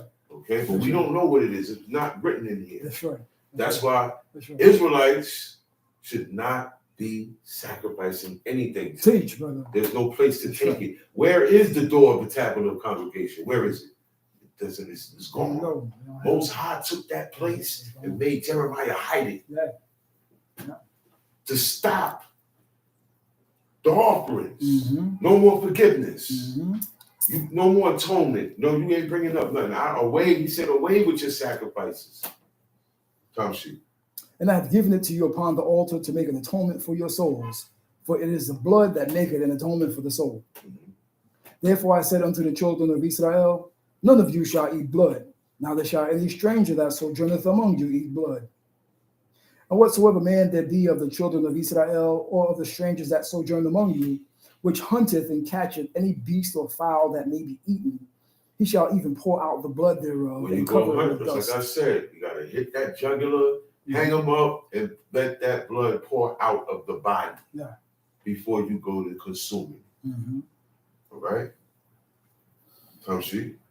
For it is the life of all flesh, the blood of it is The for the life blood thereof. of that animal is the life. Mm-hmm. That's what was keeping it going. Mm-hmm. That's what your heart is pumping. If the blood don't get to this part of your finger, if blood stop going to this part of your finger, you know it dies. Like electricity. It dies. That's right. That's right. So that means what? It's life. Yes, sir. It's life. Blood, the blood in us and in the animals and the blood in there, it has to do with keeping you alive. Mm-hmm. So that's something that was not meant to be eaten by God. So he said, it's the life of all flesh. Therefore, I said unto the children of Israel, ye shall eat the blood of no manner of flesh, for the life of all flesh is the blood thereof. Whosoever eateth it shall be cut off. Yes. And every soul that eateth it, that was died of itself. Now you get to what they call roadkill. These are animals that got sick. They were sick. They caught a disease. Remember bird flu and mad cow disease, right? They were recalling meats out the supermarket. Yeah. Right? Yeah. Okay. You know why? Because the animal be sick and they still chop that animal up and throw it in the slaughterhouse to be sold to you. How many times you watch the TV and they say recall? Yeah. Recall with chicken, recall with beef, recall with this, E. coli. All of these things are diseases that the animal develops while they're alive. It gets worse when they're meat. When after they die, you cut their meat up, it gets worse. This is the strains of E. coli. All these are strains of diseases that can kill us because it's in the blood. Whatever is in you is in your blood. Okay? If you get a snake bite right here, it travels right along. That venom travel, right? Mm-hmm. Through what? Your bloodstream. Veins, vessels. Okay? So God said, look, this has a purpose. It's not for you to eat. That's right. So you can't eat at fast food restaurants. Talk about it. You can't go here and order a sandwich. Right. You can't eat meat if you're going to follow this commandment. And this is a very important commandment because it keeps your soul linked to the rest of the commandments. That's right. That's why he said, if you eat with the blood, I'm going to cut you off. I'm going to cut your soul off. That's right. You're still going to be walking around, but you're not going to do these rest of these. You're not going to be able to conquer and do the rest of the commandments. That's right. because That's right. you eat with the blood. Mm-hmm. It has an effect on your spirit and how your spirit come towards this or away. Tamshi. Therefore I said unto the children of Israel, ye shall eat the blood of no man of flesh, for the life of all flesh is the blood thereof. Whosoever eateth it shall be cut off. Mm-hmm. And every soul that eateth that which died of itself, or that which was torn with beasts, whether it be of your own country or a stranger, he shall both wash his clothes and bathe himself in water and be unclean until the even. Then shall he be Now, see, clean. when you're unclean, it's something you can't see with the physical eye. Yeah. God sees it. That's right. It's like, That's right. see this white wall? Mm-hmm. I take a black marker and go right here. That's how it starts. That's sin. Then you do something else. Another black mark. Sin. And after a while, the whole wall won't be black. That's how your spirit looks to God when you commit iniquity, when you go against these commandments. Okay. It's not clean with like getting dirt off or soil off your clothes. Mm-hmm. That's not what he's talking about. Your spirit being clean From sin. That's right. from sin, because sin soils your spirit. Yes. Put it that way. Yes, sir. Sin corrupts it. Mm-hmm. Corruption means you're open to do General. injustice. You're open to general view now. You know what general view is? The good and the evil every day. Mm-hmm. Not what God says. Mm-hmm. Okay? You're open to these things. You're not going to be firm over here. Mm-hmm. So that's what it does. So like what Chief Shama was saying earlier, you gotta watch what you touch. You gotta watch what you eat. Not just what you eat, what you touch too. God say he hates pictures. Right or wrong? Yes. He said destroy images. He hates all images, all idols and pictures. Say he hates those things, right? So when you have, he said, and when you have it, or you make it, or you buy it, or you bring it in your house, it corrupts your spirit. Meaning, you are going to commit more sin. And you're not going to be able to get this away from you. You're going to be more attached to it. Don't you? And every soul that eateth that which died of itself, or that which was, oh, that's the last verse. But if he washeth them not, nor bathe his flesh, then he shall bear his iniquity. 16. Okay, go down to verse 16. That's the end of the chapter. I'm sorry. Go to Leviticus 15. I'm not other chapter. Go to Leviticus chapter 15. Leviticus 15. And the Elohim spake unto Moshe and to Aharon, saying, Speak unto the children of Israel, and say unto them, when any man hath a running issue out A of his running flesh, issue out of his flesh. All right? A running issue out of your flesh means pus, Mhm. any liquid, yellowish stuff that come when you get a cut. You got a scab. That's what forms the scab. Mhm. The liquid comes out and gets dry. Mhm. Then you got a scab. Right or wrong? But when you pick the scab, everybody don't pick the scab before. When you pick the scab, what happens? It's fresh. It's what? It's fresh. It's fresh again. So more pus gotta come up, more blood and more watery stuff. Mhm. And that gotta cover up. At that moment, you are unclean. Mhm. Okay? You get these running issues from diseases, Mhm. venereal diseases, Mhm. certain insect bites will also cause that also. Infection, yeah. Yes. And infections. Sure. Okay? All of this is issues running out of your flesh. Yeah. Meaning, it's not running out here now, but once the skin gets punctured, Mhm. there's chemicals. You got chemicals in your body. Okay? So God said, you're unclean when that go down. And because of his issue, he is unclean. And this shall be his uncleanness in his issue, whether his flesh run with his issue or be stopped. Right. Whether it's still running pus or the pus stop. Mhm. Like I said, it gets hard. Either way, there's still an opening there and it's still leaking. Until that totally heals, you're unclean. Right. Some shit. Every bed whereon he lieth that hath the issue Now, is while unclean. that is on him, while his wound or whatever, the bite or the infection or whatever it is, you got that pus running, or it's still a scab, while you got a scab, Yeah. you can't sit anywhere. Right. Wherever you sit, you make that chair Mhm. also unclean. Okay? Spiritually, this chair is not clean no more. You got this, you got two green chairs, but you can't tell the difference, right or wrong. Yeah, sure. You can't. You will only know is if who sat in this seat. Can't see. Once an unclean man or woman sit in this seat has become separated. That's right. It will not become clean no more. That's right. God never said take the seat or the chair or the bed and wash it and it'll be clean. He said for you to go and bathe yourself in water. Certain uncleanness, you just do your body. Certain uncleanness, you do your clothes too. Okay? He said, but that chair stays that way. There's no time limit on it or nothing like that. It stays that way. So now, everywhere this guy go, he makes unclean.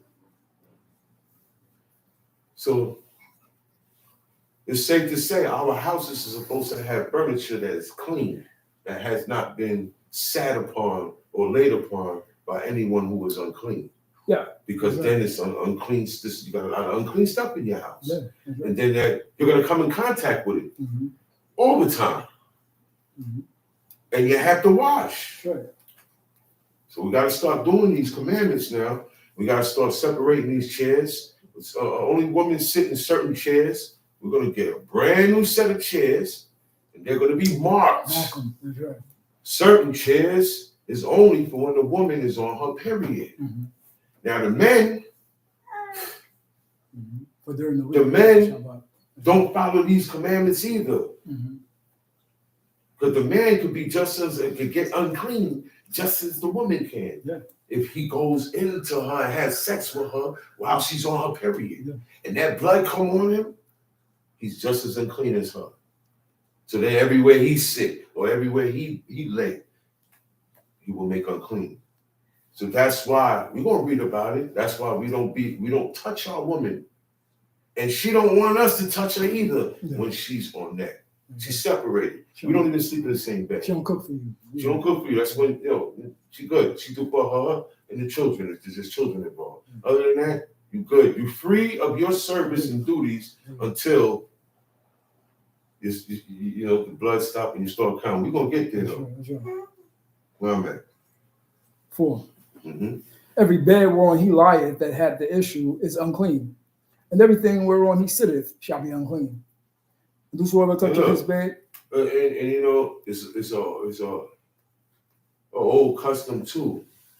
You don't just go sitting down anywhere. You don't sit. You come to somebody's house.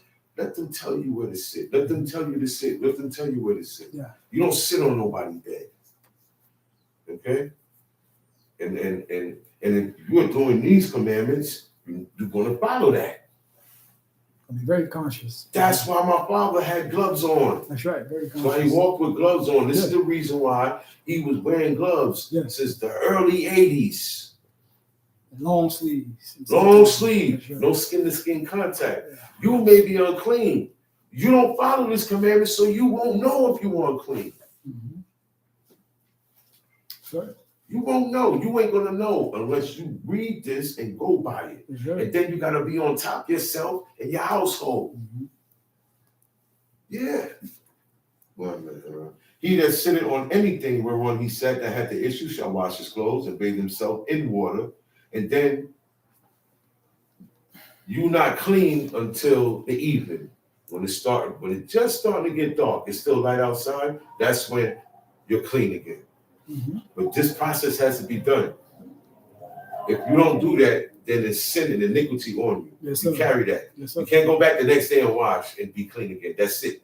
You have that day. You have before the sun is down to do this.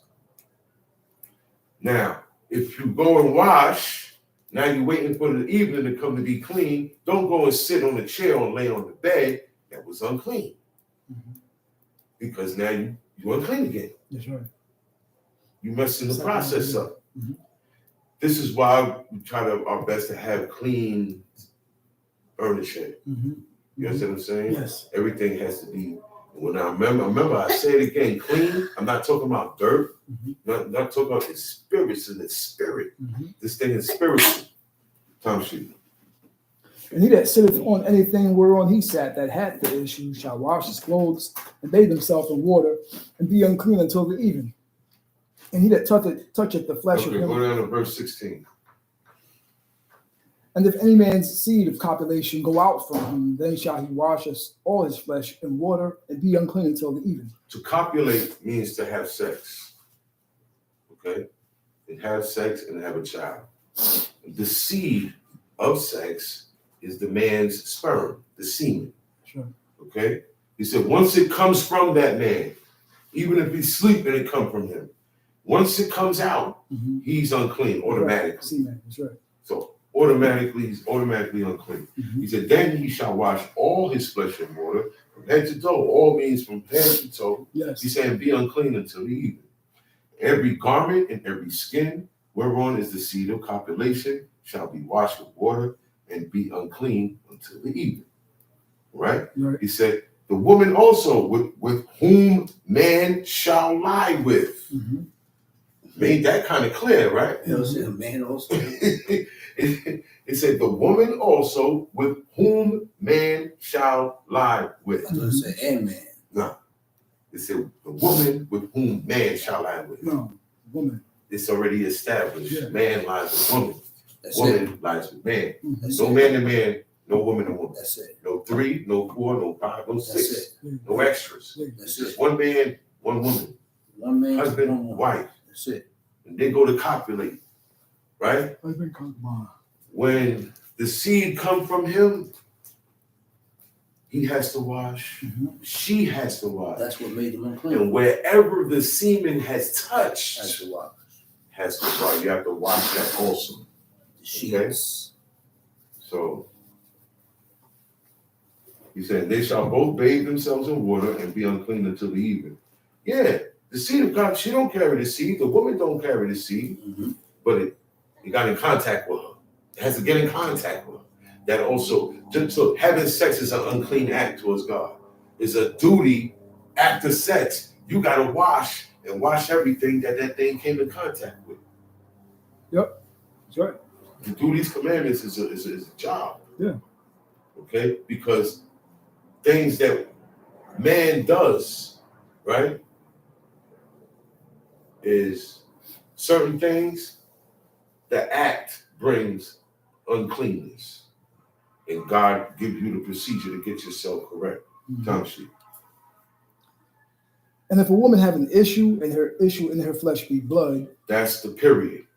Whenever a woman have an issue on her flesh, and her flesh is blood. Because she don't bleed nowhere else. It's the only place, she don't get nosebleeds every 2 weeks or 3 weeks, right or wrong. Okay, so this is her period. He said a menstruation cycle, to be correct.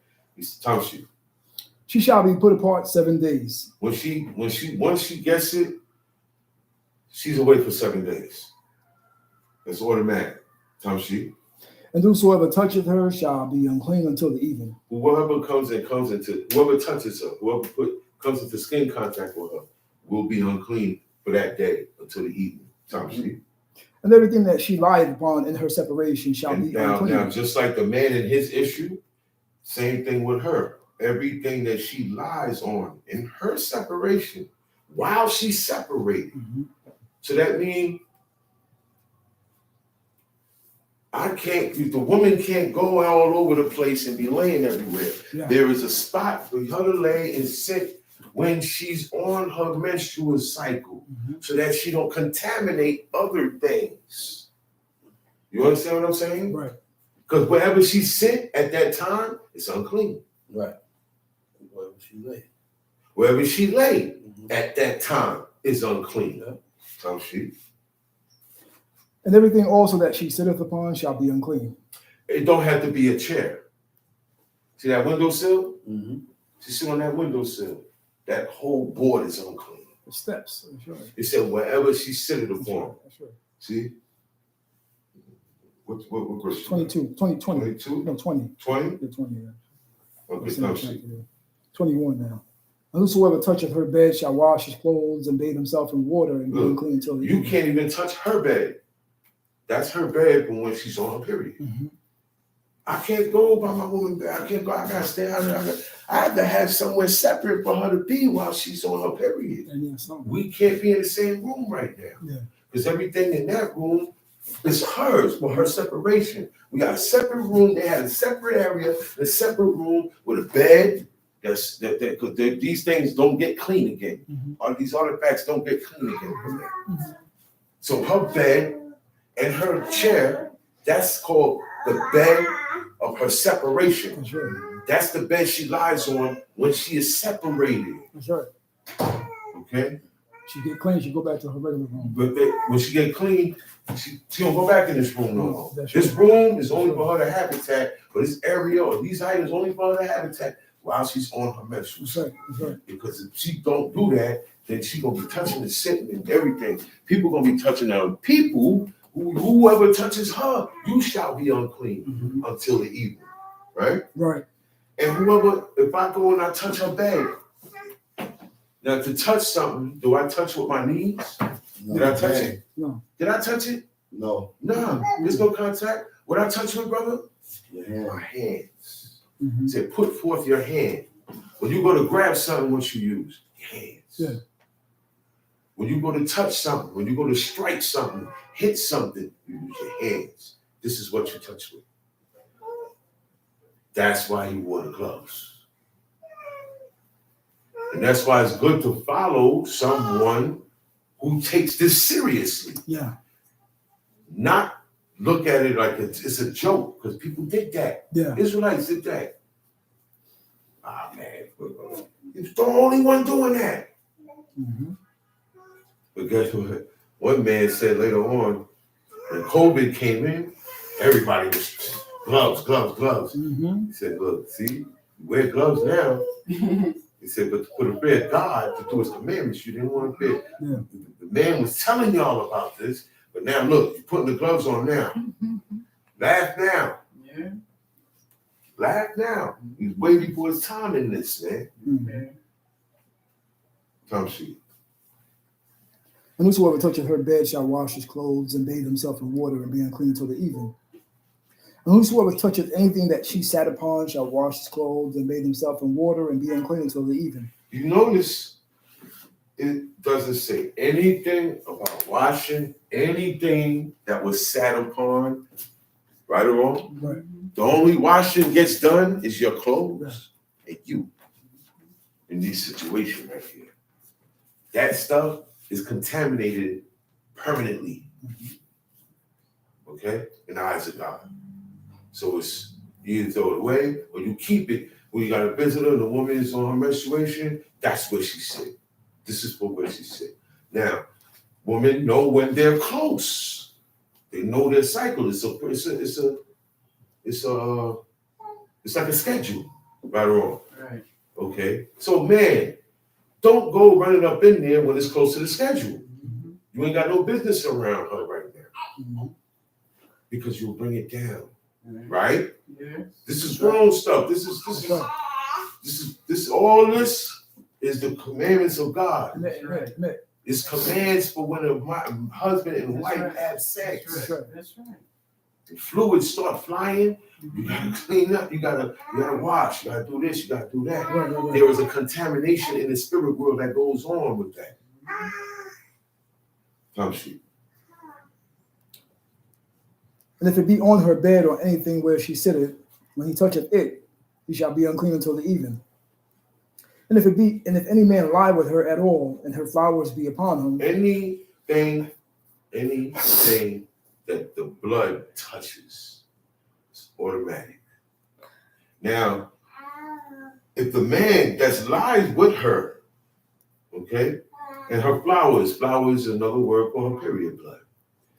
If it gets on him, now this is not the same as if you touch her bag, mm-hmm. or you touched her, or you touched the seat. Yeah. But you actually Touch the blood. got the blood on you. Mm-hmm. All right. He said, he shall be unclean 7 days. Now, really, that's the only way a man would get the blood on him. If these laws is being followed correctly, that's the only way. And that's why I say the schedule, you're going up there too close to schedule. Right. It's too close. Okay? And you don't want that stuff on you. You don't want that stuff on you. But God said, hey, cut your spirit off. You know what I'm saying? And that can happen in a lot of ways.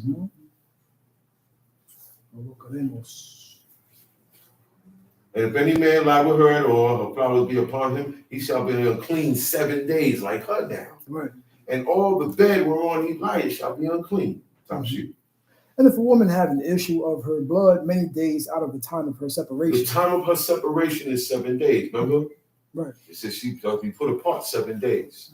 That's the standard time that you give a woman.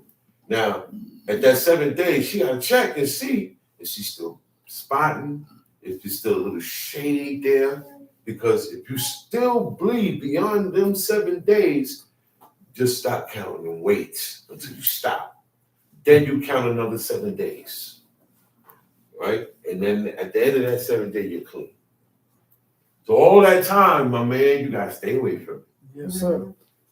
This was also, see, this is why God allowed, there's many reasons why God,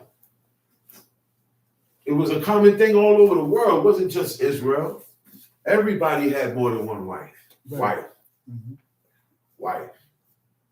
Kings had it. Everybody had more than one wife in the ancient world. So, I mean, everybody don't be on the same schedule. You understand what I'm saying? It's reasons why you have more than one. Now, I got 3 wives. Man, I got mother. She can't cook for me now. She can't do certain things for me now. She can't. You understand what I'm saying? Right.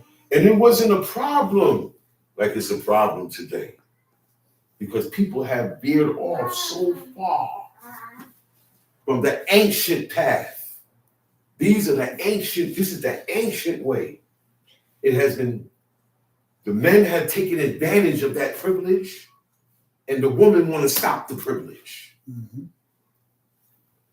But God said it's good on both sides. You gotta live. Your desire shall be to your husband. That's part of it also. That don't mean you got to get all crazy. Well, I'm gonna have 3 wives. You got the money for that? Okay. First of all, Okay. you gotta have the money for one, just one woman. Yeah. Listen.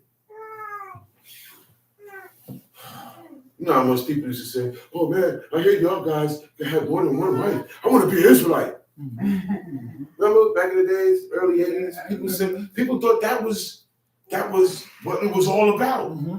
But no, that's not what it was all about. Nah. The privilege comes with responsibility that God is in control of the man. That's why he said, now you got to work. Because you're going to want woman, you going to want like 2 more, but guess what? They're going to have to be for you. And you woman, y'all, when you make up your mind to be with this man, that's it now. You can't be playing games. Oh, no, I'm not with him no more. Then you go to this one. Oh, no, I'm not with him no more. You go to this one. And through the course of that, you got babies coming up. That's not how God commandments work out. That's not how relationships and marriages stay together. That's going to cause a rift. That's why people break up, separate, leave off. Marriages don't last. Why? Because the roles have been reversed. Most men stay home and do the work in the house and do the baby. And the woman be out in the world sweating by her brow. It's reversed. So now the desire to who's supposed to go to is going to be reversed. It's going to be natural to say if a wife that maintains her husband, you know what that means? If the woman is taking care of everything, it's going to be a problem. It's going to be a problem. God did not build her for that. He built her to have babies and take that pain. He said, yeah, they heard about, I want another kid. I want to have another one, right or wrong. If you could, you would have one right now, right or wrong. But for all that pain, and all the stuff you got to go through, you're getting weight. Some women get diabetes. Something, the things go down. That's the sorrow. That's the sorrow in the conception, in conceiving a child that comes with it. But y'all are built for that. Y'all have patience with the children. Men don't. Y'all are built for that. So now, man has to be the one responsible. So you can't be promiscuous going around because you're going to get caught out there. They're going to lie to you. Yeah. They go, yo, are you on your period? What day is it? They don't know. They don't care. Most of them say, look, I stopped. I said I'm good. She bleed for 2 days and she said she's good. Yeah. That's the whole world. So imagine what you're running up in every time. Yeah. Most of the time, and look, you ain't gonna always see the blood. You're not gonna always see the blood. Sometimes you see liquid, and the blood be in there. Right. The blood be just a little bit of blood. You don't have to see red. That's right. Tongue sheet. Or if it run beyond the time of her separation, all the days of the issue of her uncleanness shall be as the days of her separation. She shall be unclean. Because someone, I know a girl, she go 2 weeks. Yeah, She go 2 weeks, man. She go over the 7 days. She go 14 days. She bleed heavy. Some bleed light. Some, I only got 1 day. Okay, you still got to go 7 days. Right. You still, that is the process. God made the body. Yeah. He knows what he's talking about. This is why children are coming out in sin and cursed up, diseased up, messed up. They were conceived while the woman was on a period. What kind of birth is going to come out of that? It's a lot of light. This like regular lifestyle the world is in, it leads to death, That's right. sickness, destruction, sorrow. Yeah. Look, the life expectancy of man is cut down. We're dying younger. Yes, sir. We're not living as old as our parents, and our parents not living as old as their parents, and their parents ain't living as old as their parents. Yeah. See? And whosoever toucheth those things shall be unclean, and shall wash his clothes, and bathe himself in water, and be unclean until the evening.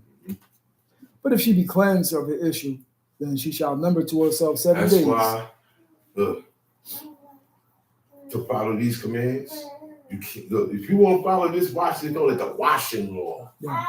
The reason why it's called the washing laws, because you got to do a lot of washing. You have to be aware of who sat where, what, who's unclean, bump, bump, bump. Hey, what's up, Bob? How you doing? Hey, wait a minute. He said, man, when last time you had sex? Because sex requires that you get unclean. Once the man have sex, that's it. You're unclean, brother. Most brothers, they start smiling. Because that's what a lot of dudes do. They chase it. Some dudes, that's all they think about. Yeah. They make a lifestyle out of it. Right. So you unclean all the time. Most of this guy's life, he don't even know because he don't follow God's law. He don't know nothing about this. But he's unclean most of his life. That's why he wore the gloves. He said, man, I don't trust these guys. No. So he said, I don't trust, because he's not asking people who don't come here and learn about it. He's asking Israelites That's right. that read the same book you read. Okay? Yo, man. And they knew what the purpose was, but they didn't believe all of this. They didn't even try to conquer this. They don't even wash. Who washes? Who in Israel washes after they've been with a woman? Do the woman get up and wash? Not just the man, or not just the woman. The sheets got to wash. You can't wash even the sheets still there. See, all these things is a factor. And that's why it takes work and time in to get it correct. And your dedication towards this, and you can figure out how to do this in your house. Yeah.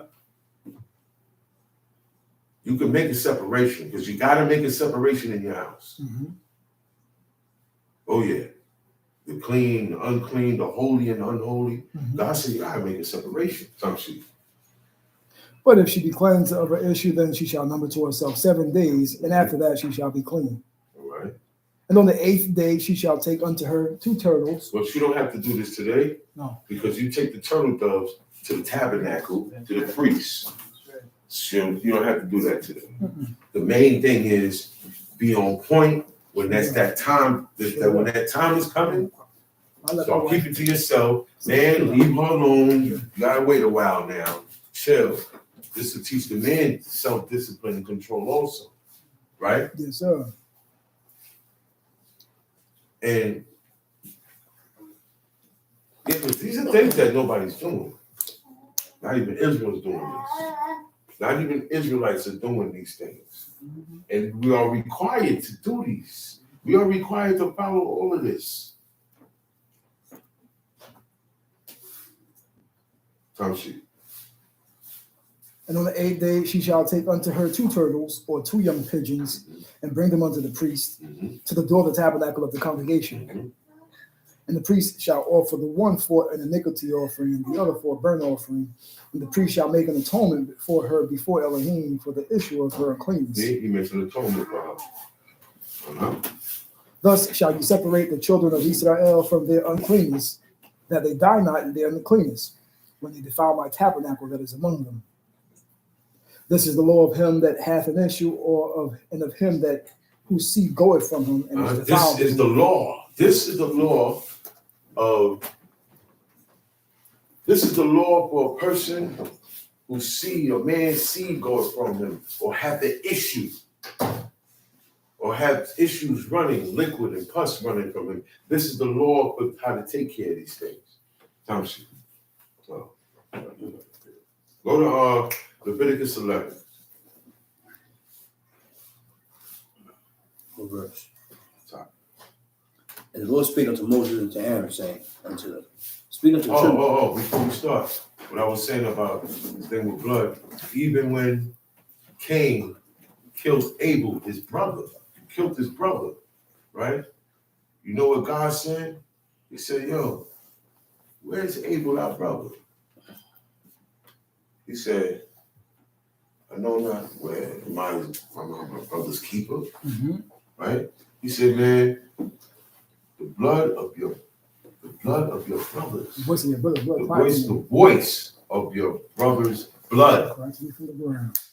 So in the spirit world, God hears that innocent blood crying out. Anytime somebody dies innocently, they died unjustifiably, okay? Their blood cries to God. We don't hear it. Great God. But that blood cries to God because God is the one that gave that life. So it's crying out like, yo, see what he just did to me? He just took me out the earth unjustly. He murdered me. He said, yo, your brother's blood is crying to me. You know what that cry is? I read another part of the book. He said it's crying, right? But the one who spilled that blood is going to cry until that one blood gets spilled. Right. So how much blood is crying in the earth now? That was one man at that time. A lot of innocent blood gets spilled. You don't deserve that, and you kill them. People getting killed. That blood cry out. So it's something with the blood. Okay? People do weird things with blood and do weird stuff they're not supposed to do. Eating it is part of it. People wear it. People make symbols out of it. People do a lot of stuff with blood, animal blood and their own blood, that God forbid to do. Okay? You didn't say your chapter yet. Oh, yeah, I'm in Leviticus 11. It said, the Lord spake unto Moses and to Aaron, saying unto them, speak unto the children of Israel. He said, these are the beasts which ye shall eat. Now he's telling you the animals that you can eat. What is available that you can eat on this planet? Okay? First, we're going to start with the beasts. Okay? Whatsoever part of the hoof. Okay? The hoof is cloven footed. And we all know hoof. Horses got hooves. Deer's got hooves. But the difference between the horse and the deer is a split. And the hoof comes to a point, like cat feet. Okay? Because you got camel hoofs and they're square round. Mm-hmm. But the deer feet is like a point. It comes down into a point. Right. Cloven footed. That's the calf feet. That's the point. And it has to have a split in the middle. Okay? That animal has to have that. Okay? It has to have deer feet. All right?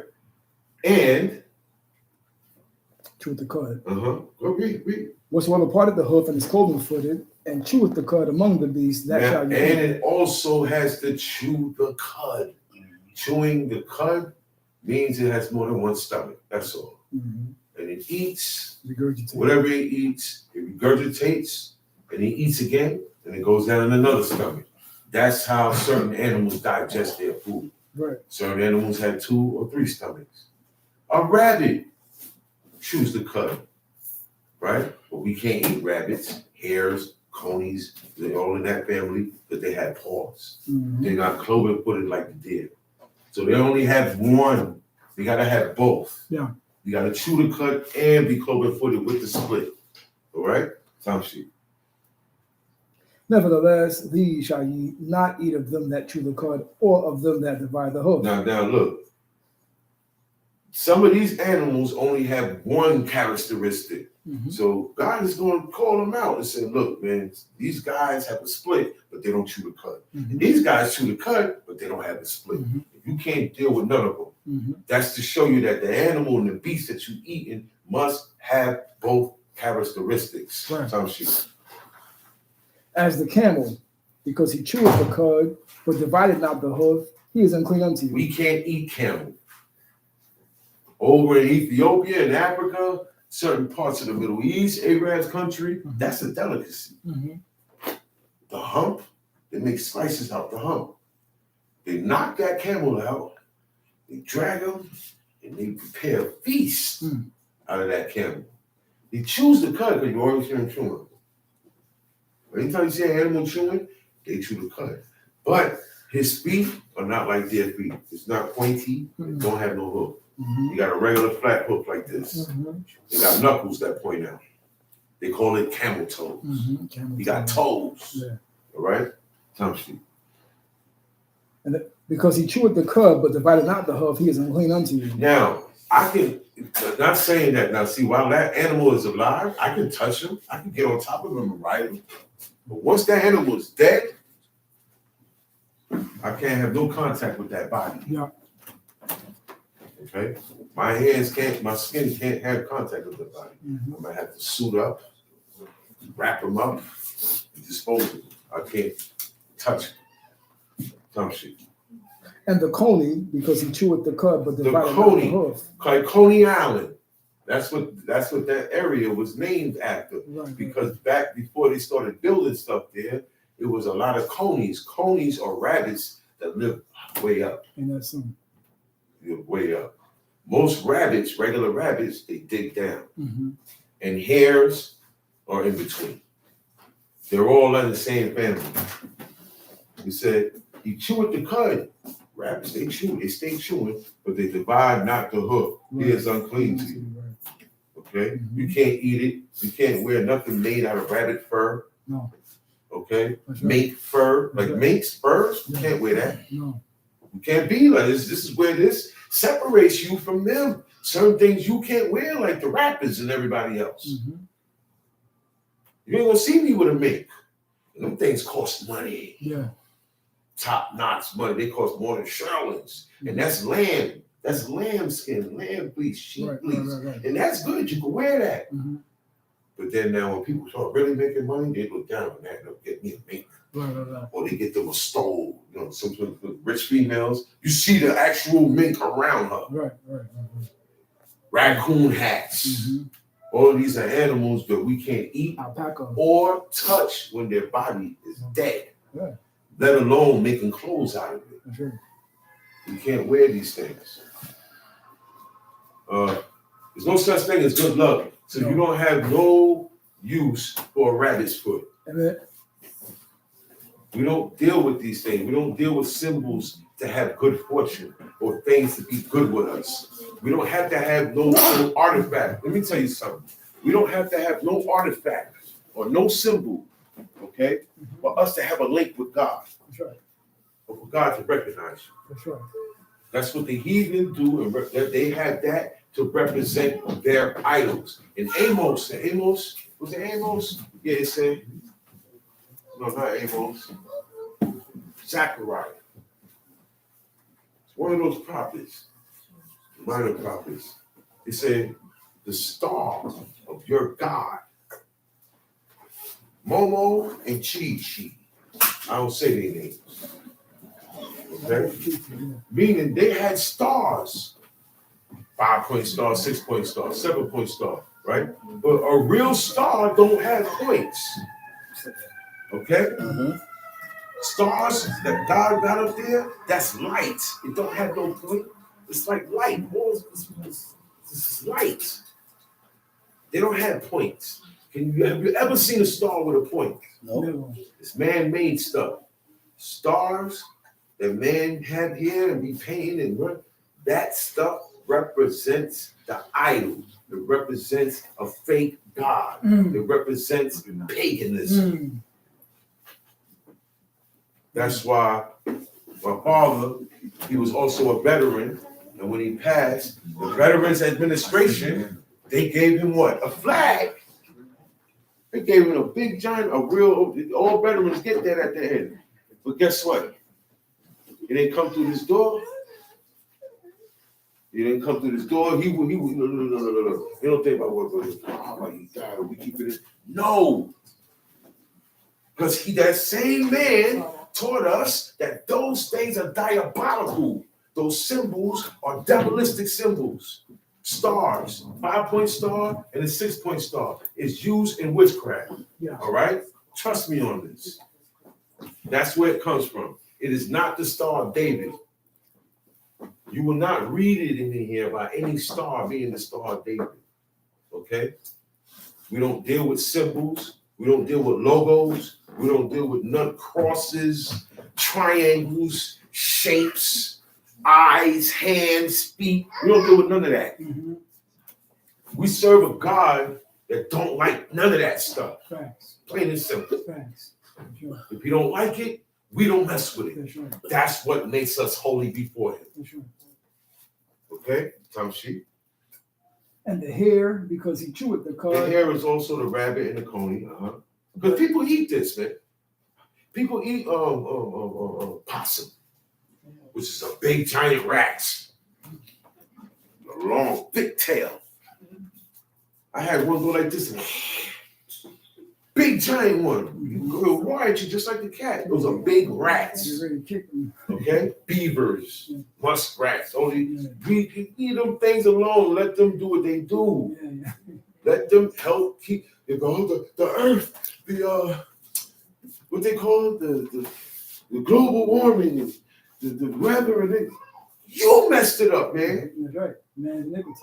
Your iniquities did that. More so than the gas. You know, that Okay? stuff. Your iniquities made you Much more. mess this planet up more. That's right. Yeah. Hold on. Even your farming procedures is ungodly because you put stuff in there. They put stuff in there where gluten came from. All of a sudden, there was a time gluten didn't exist. That was man-made. And they know how to put stuff in the ground that was spread, all down the ocean bottom floor and get to other continents. That's in the history. That's huge. They know how to do this stuff, man. They change everything. That's why, man, this is the only thing that's going to keep you grounded, because everything is messed up. Tom sheep. And the swine. This swine, we know what swine is. Yeah. It's a very famous animal everybody loves to eat. Bacon and the ham. You can talk about that bacon. They say they love it. I've seen people buy that stuff. No sandwich. No nothing. Just a big plate of bacon. Eat. The swine, the hog, the pig. It's the same thing. He said he divided the hoof. Check this out. The pig is cloven footed. He's got a split and he got calf feet. But he don't chew the cud. If you see him chewing, he's eating something. Right. And they go down one time, that's it. He got one stomach. We call animals like that the garbage disposals. Yeah. Man. Yeah. You got garbage disposal animals on the land, you got them in the air, and you got them in the water, in the seas. These animals that eat certain things, they eat other dead animals and garbage and E. coli and bacteria. Nothing happened to them. That's why God said, look, these that have other characteristics, they're here to serve another purpose, not for you to eat it, not for you to wear it. Okay? That's why. Forget about the blood cholesterol. Because people got that without eating the pig. Mm-hmm. You can get that. You don't have to eat no swine. Forget about the health reasons.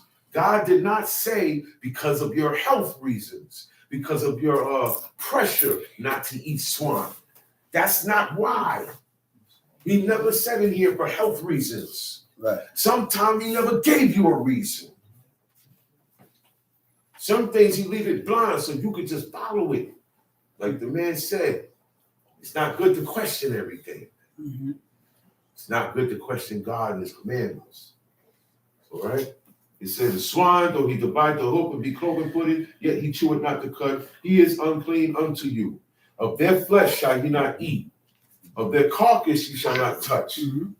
They are unclean to you. We didn't have pigs in Israel. These people didn't have pigs. There was no use for them. No use. Any animal we had in that back, in that farm, you can go in there and kill it and eat it. Mm-hmm. There was no unclean animals in there. Mm-hmm. Okay? The horses. Oh, but you needed the pigs for that. No, you don't. They didn't have that. No. You didn't need that. Mm-hmm. Don't you? But their flesh, these are you eat of all that are in the waters. Now we going into the water. So we got it clear now. Animals, what we call animals, God say beasts. Mm-hmm. So they have to chew the cud, more than one stomach, and they have to look like deer feet. Pointy, come up to a point, and it's split. Then you got to get the blood out. Mm-hmm. Then you got to get the fat out. Mm-hmm. Then you can eat it. Now, how do you know if that animal was sick or not? You won't know. Right or wrong? No, You really can't know. You pay a vet. There's no way you can find out. I don't care what they tell you. They're lying. Mm. Right. People have went to slaughterhouses undercover with cameras in their belts. Mm. Little buttons that in their shirt, little button up shirt, with a camera. Yeah. And they showed the people dragging the cow. The cow is sick. It's so sick and weak and brittle. The bones is deteriorating that it can't walk. It took a step and it broke his own legs. So now it can't walk. And this mucus coming out of it. And they slide that thing right inside and they whack it to death and they still hook it up and set it out there. Stop eating from these people, especially flesh. And leave that alone. You don't know how that piece of meat got in your plate. You don't know the whole story. You have to know the whole story. See, these laws was given to people who ran their own stuff. They ain't buy their food from nobody. They said, well, look, man, we gotta go shopping. There was no shopping. Ain't no staying shopping. You don't shop for clothes. You don't shop for nothing. Everything you got is right here. That's how independent these people was. You didn't need Sears and Roebuck, so we got the mall. All of that stuff is it's not gonna last. It may look like progress, but it's not. Man's progress is their downfall. Man only progresses in evil. Okay, as a whole, man only excels and does better at being wicked than he does being good. Because you do good, you gotta have this. And we make excuses and justify it. All right? And It's a feeling in here that you get when you hear certain things you don't like that God said. You know what that is? That's the evil in you. It don't got so big and grown, it got control of your emotion. And you can't even help. You're not supposed to be getting mad at this over here, but you still do because you can't help it.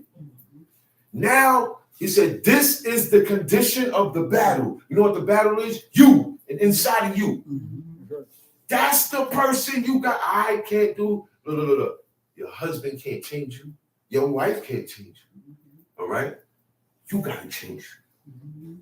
And the only way, is only one way that you can change your lifestyle. This right here. This is the tiebreaker. This trump anything. Oh, this is God. And commandments trump that. You read the commandments, it'll tell you the origin of all of that stuff. It'll tell you, and then it guides you. And then now, wow, this got started by, Israelites wasn't even doing this. But they're doing it now. Then they read certain stuff and say, yeah, see, it's good. No, because it's in English. Certain words, look at it in the Hebrew. This is for your scholars. Look at it in the Hebrew. And you will see a whole different term. That's right. What it really means. Oh, but the Hebrew is tainted. You tainted. What? Thou shalt not steal. Has that been tainted? No. That's your excuse to settle for less. Huh? Has that been tainted? That's a commandment. That's one commandment. What has been tainted? What has been changed? Right. So let's stop playing. Stop playing around. Some shit. These shall you eat of all that are in the waters. Whatsoever had fins and scales in the waters, in the seas, and in the rivers, them shall you eat. Very simple and plain. Whatever's in those waters, it has to have fins. The stuff that they use to move around. See, when humans go and die, our fins is here, right? Flippers, that's fins. Their fins is on their sides. They have to have fins and what? Scales, the little plates, right? And when you got the fish there, you're raking it, you see those little plates popping off? Every fish that you eat, anything that you eat coming out the water has to have scales and it has to have fins, because there are a lot of other creatures in the water that does not have scales and fins. Okay, the turtle got flipped, it got these. The sea turtle got these, but no scale. It got a shell. There's a lizard in the shell that could go on water. It's amphibious. Okay? Seafood. Everybody in the world loves seafood. Okay?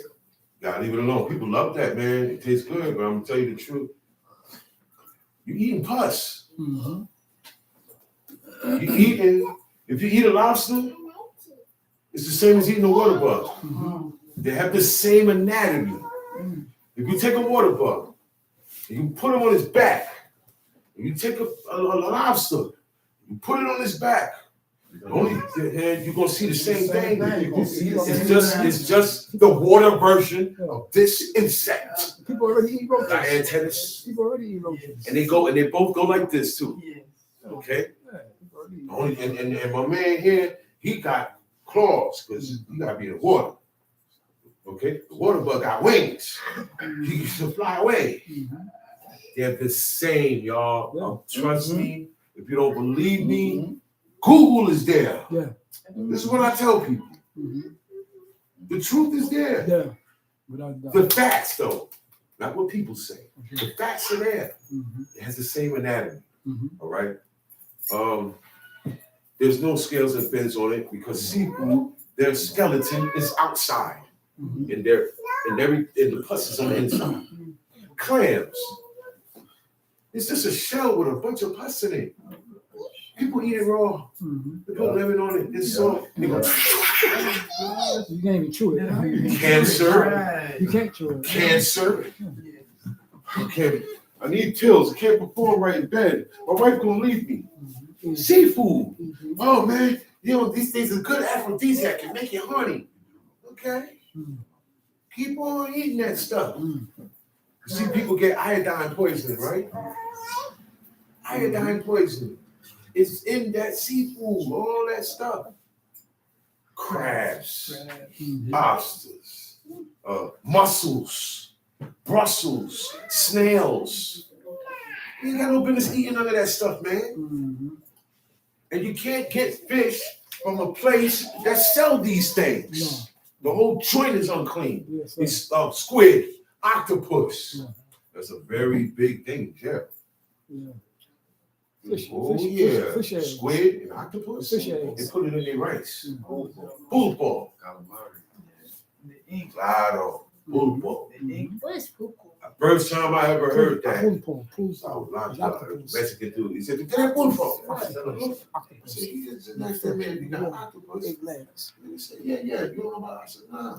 See, when you grow up in this world life, you're not going to be exposed to a lot of things. Yeah.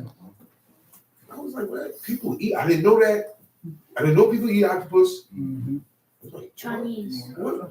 There's not even a bone or flesh in there. That stuff is gristle and pus. It's made of a different thing than the oxen and the sheep. And you understand? It's rubbery too. It's not made for you to eat. You'd be surprised. It doesn't leave your system. No. It's not made to digest. People don't care. It becomes a parasite in your body. They don't care. But see, all of that, you know what I'm saying? All of that happens because what? God didn't say, God said, look, just don't eat nothing unless it has fins and scales. See, then you ain't got to worry about all the rest of that stuff, man. Because look. When you take it, it's liquidy. But when you boil it, you put it in that hot water. And why you put it in there alive? Why you have to put this thing in there alive? I didn't know that either. They put it in there alive because if you kill it, it releases a poison that you can't eat. Yeah. I didn't know that. You gotta put it in live. Lobsters, you gotta put them in there alive. That's why when you see them put it in there, they got rubber bands around that thing. I always thought, wow, it's probably death throes, but no.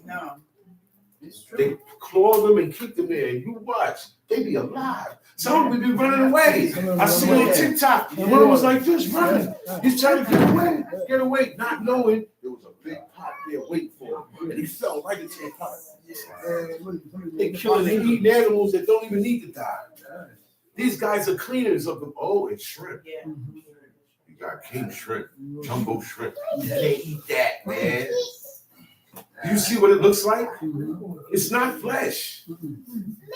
It's like a gel that when it gets heated, now it hard and it congeals just like blood.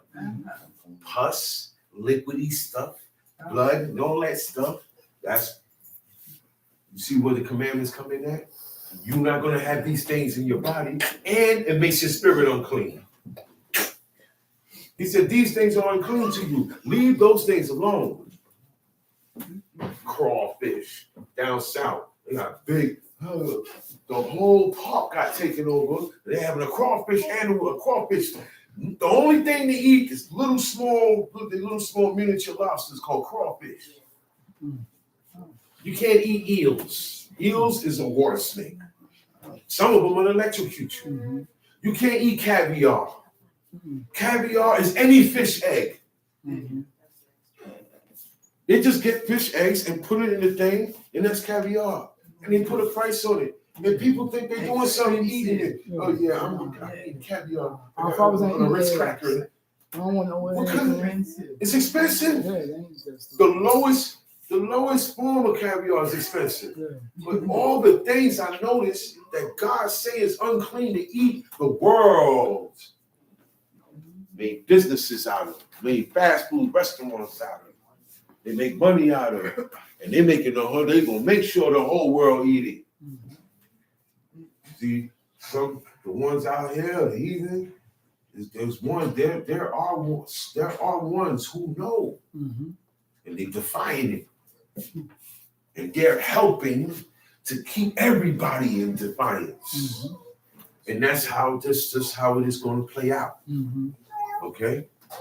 But we ain't supposed to be nowhere near that stuff. That stuff ain't even supposed to be in your house. That's why company that come in your house, you have to enforce the rules. If you follow these commandments, you can't come in my house with food that you bought from outside. I'm not taking no chances. They put anything and everywhere. They ain't got to tell you nothing. I'm checking pockets. You can't come in here with crazy weird symbols on your chain. That's right. You see your feet. Well, we come downstairs and speak to you. You ain't gotta take it off and come inside. We come downstairs and speak to you, man. We ain't gonna go through that. We're gonna up it up now. Come downstairs and speak to you. Or catch you outside. Yeah, because that's what we used to do, stop at the doorstep. But now dudes get slick. They can have it in their pocket, they can have it. They'll do it just to defy God. Their spirit will make them do that. Don't let people in your house, man, if they don't serve this God. Amen. That's another part of the separation. See, now, look. Family ain't coming for Christmas this year. Yeah, because you switched up. You used to celebrate Christmas all your life. Yeah. Now you're doing this. The family dynamics is going to change. Oh, yes. Everybody used to come to Al's house. Alfred's house was the house to go to for Christmas time. But Sammy over here changed his name to Samuel. And he want to do this. He can't go there. He said, well, look, no, I'm going to come here, but I'll let the wife and the kids go. No, you might as well go too. Whatever you let your wife do, you did it. Whatever you allow her to do, you did it. Yep. Whatever she does, it's on you. You can't be over here serving God and your wife and your kids. That must not be your wife. God know a Muslim man marry a woman that's not Muslim, she gonna be Muslim. Why is different here? Why is different here? I'm not talking about just here. I'm talking about in Israel, amongst the people that call them Israel. I see women, Israelite sisters, bagging heathen men. What you doing out there bagging men? We the men, we do the bagging. We bag you. That's how it go. That's right. The curriculum is gone. They said that Zion started being husband. So what are you doing? You can't go out there and bring no man in here and teach him about God. That's not how it goes. He said the flesh.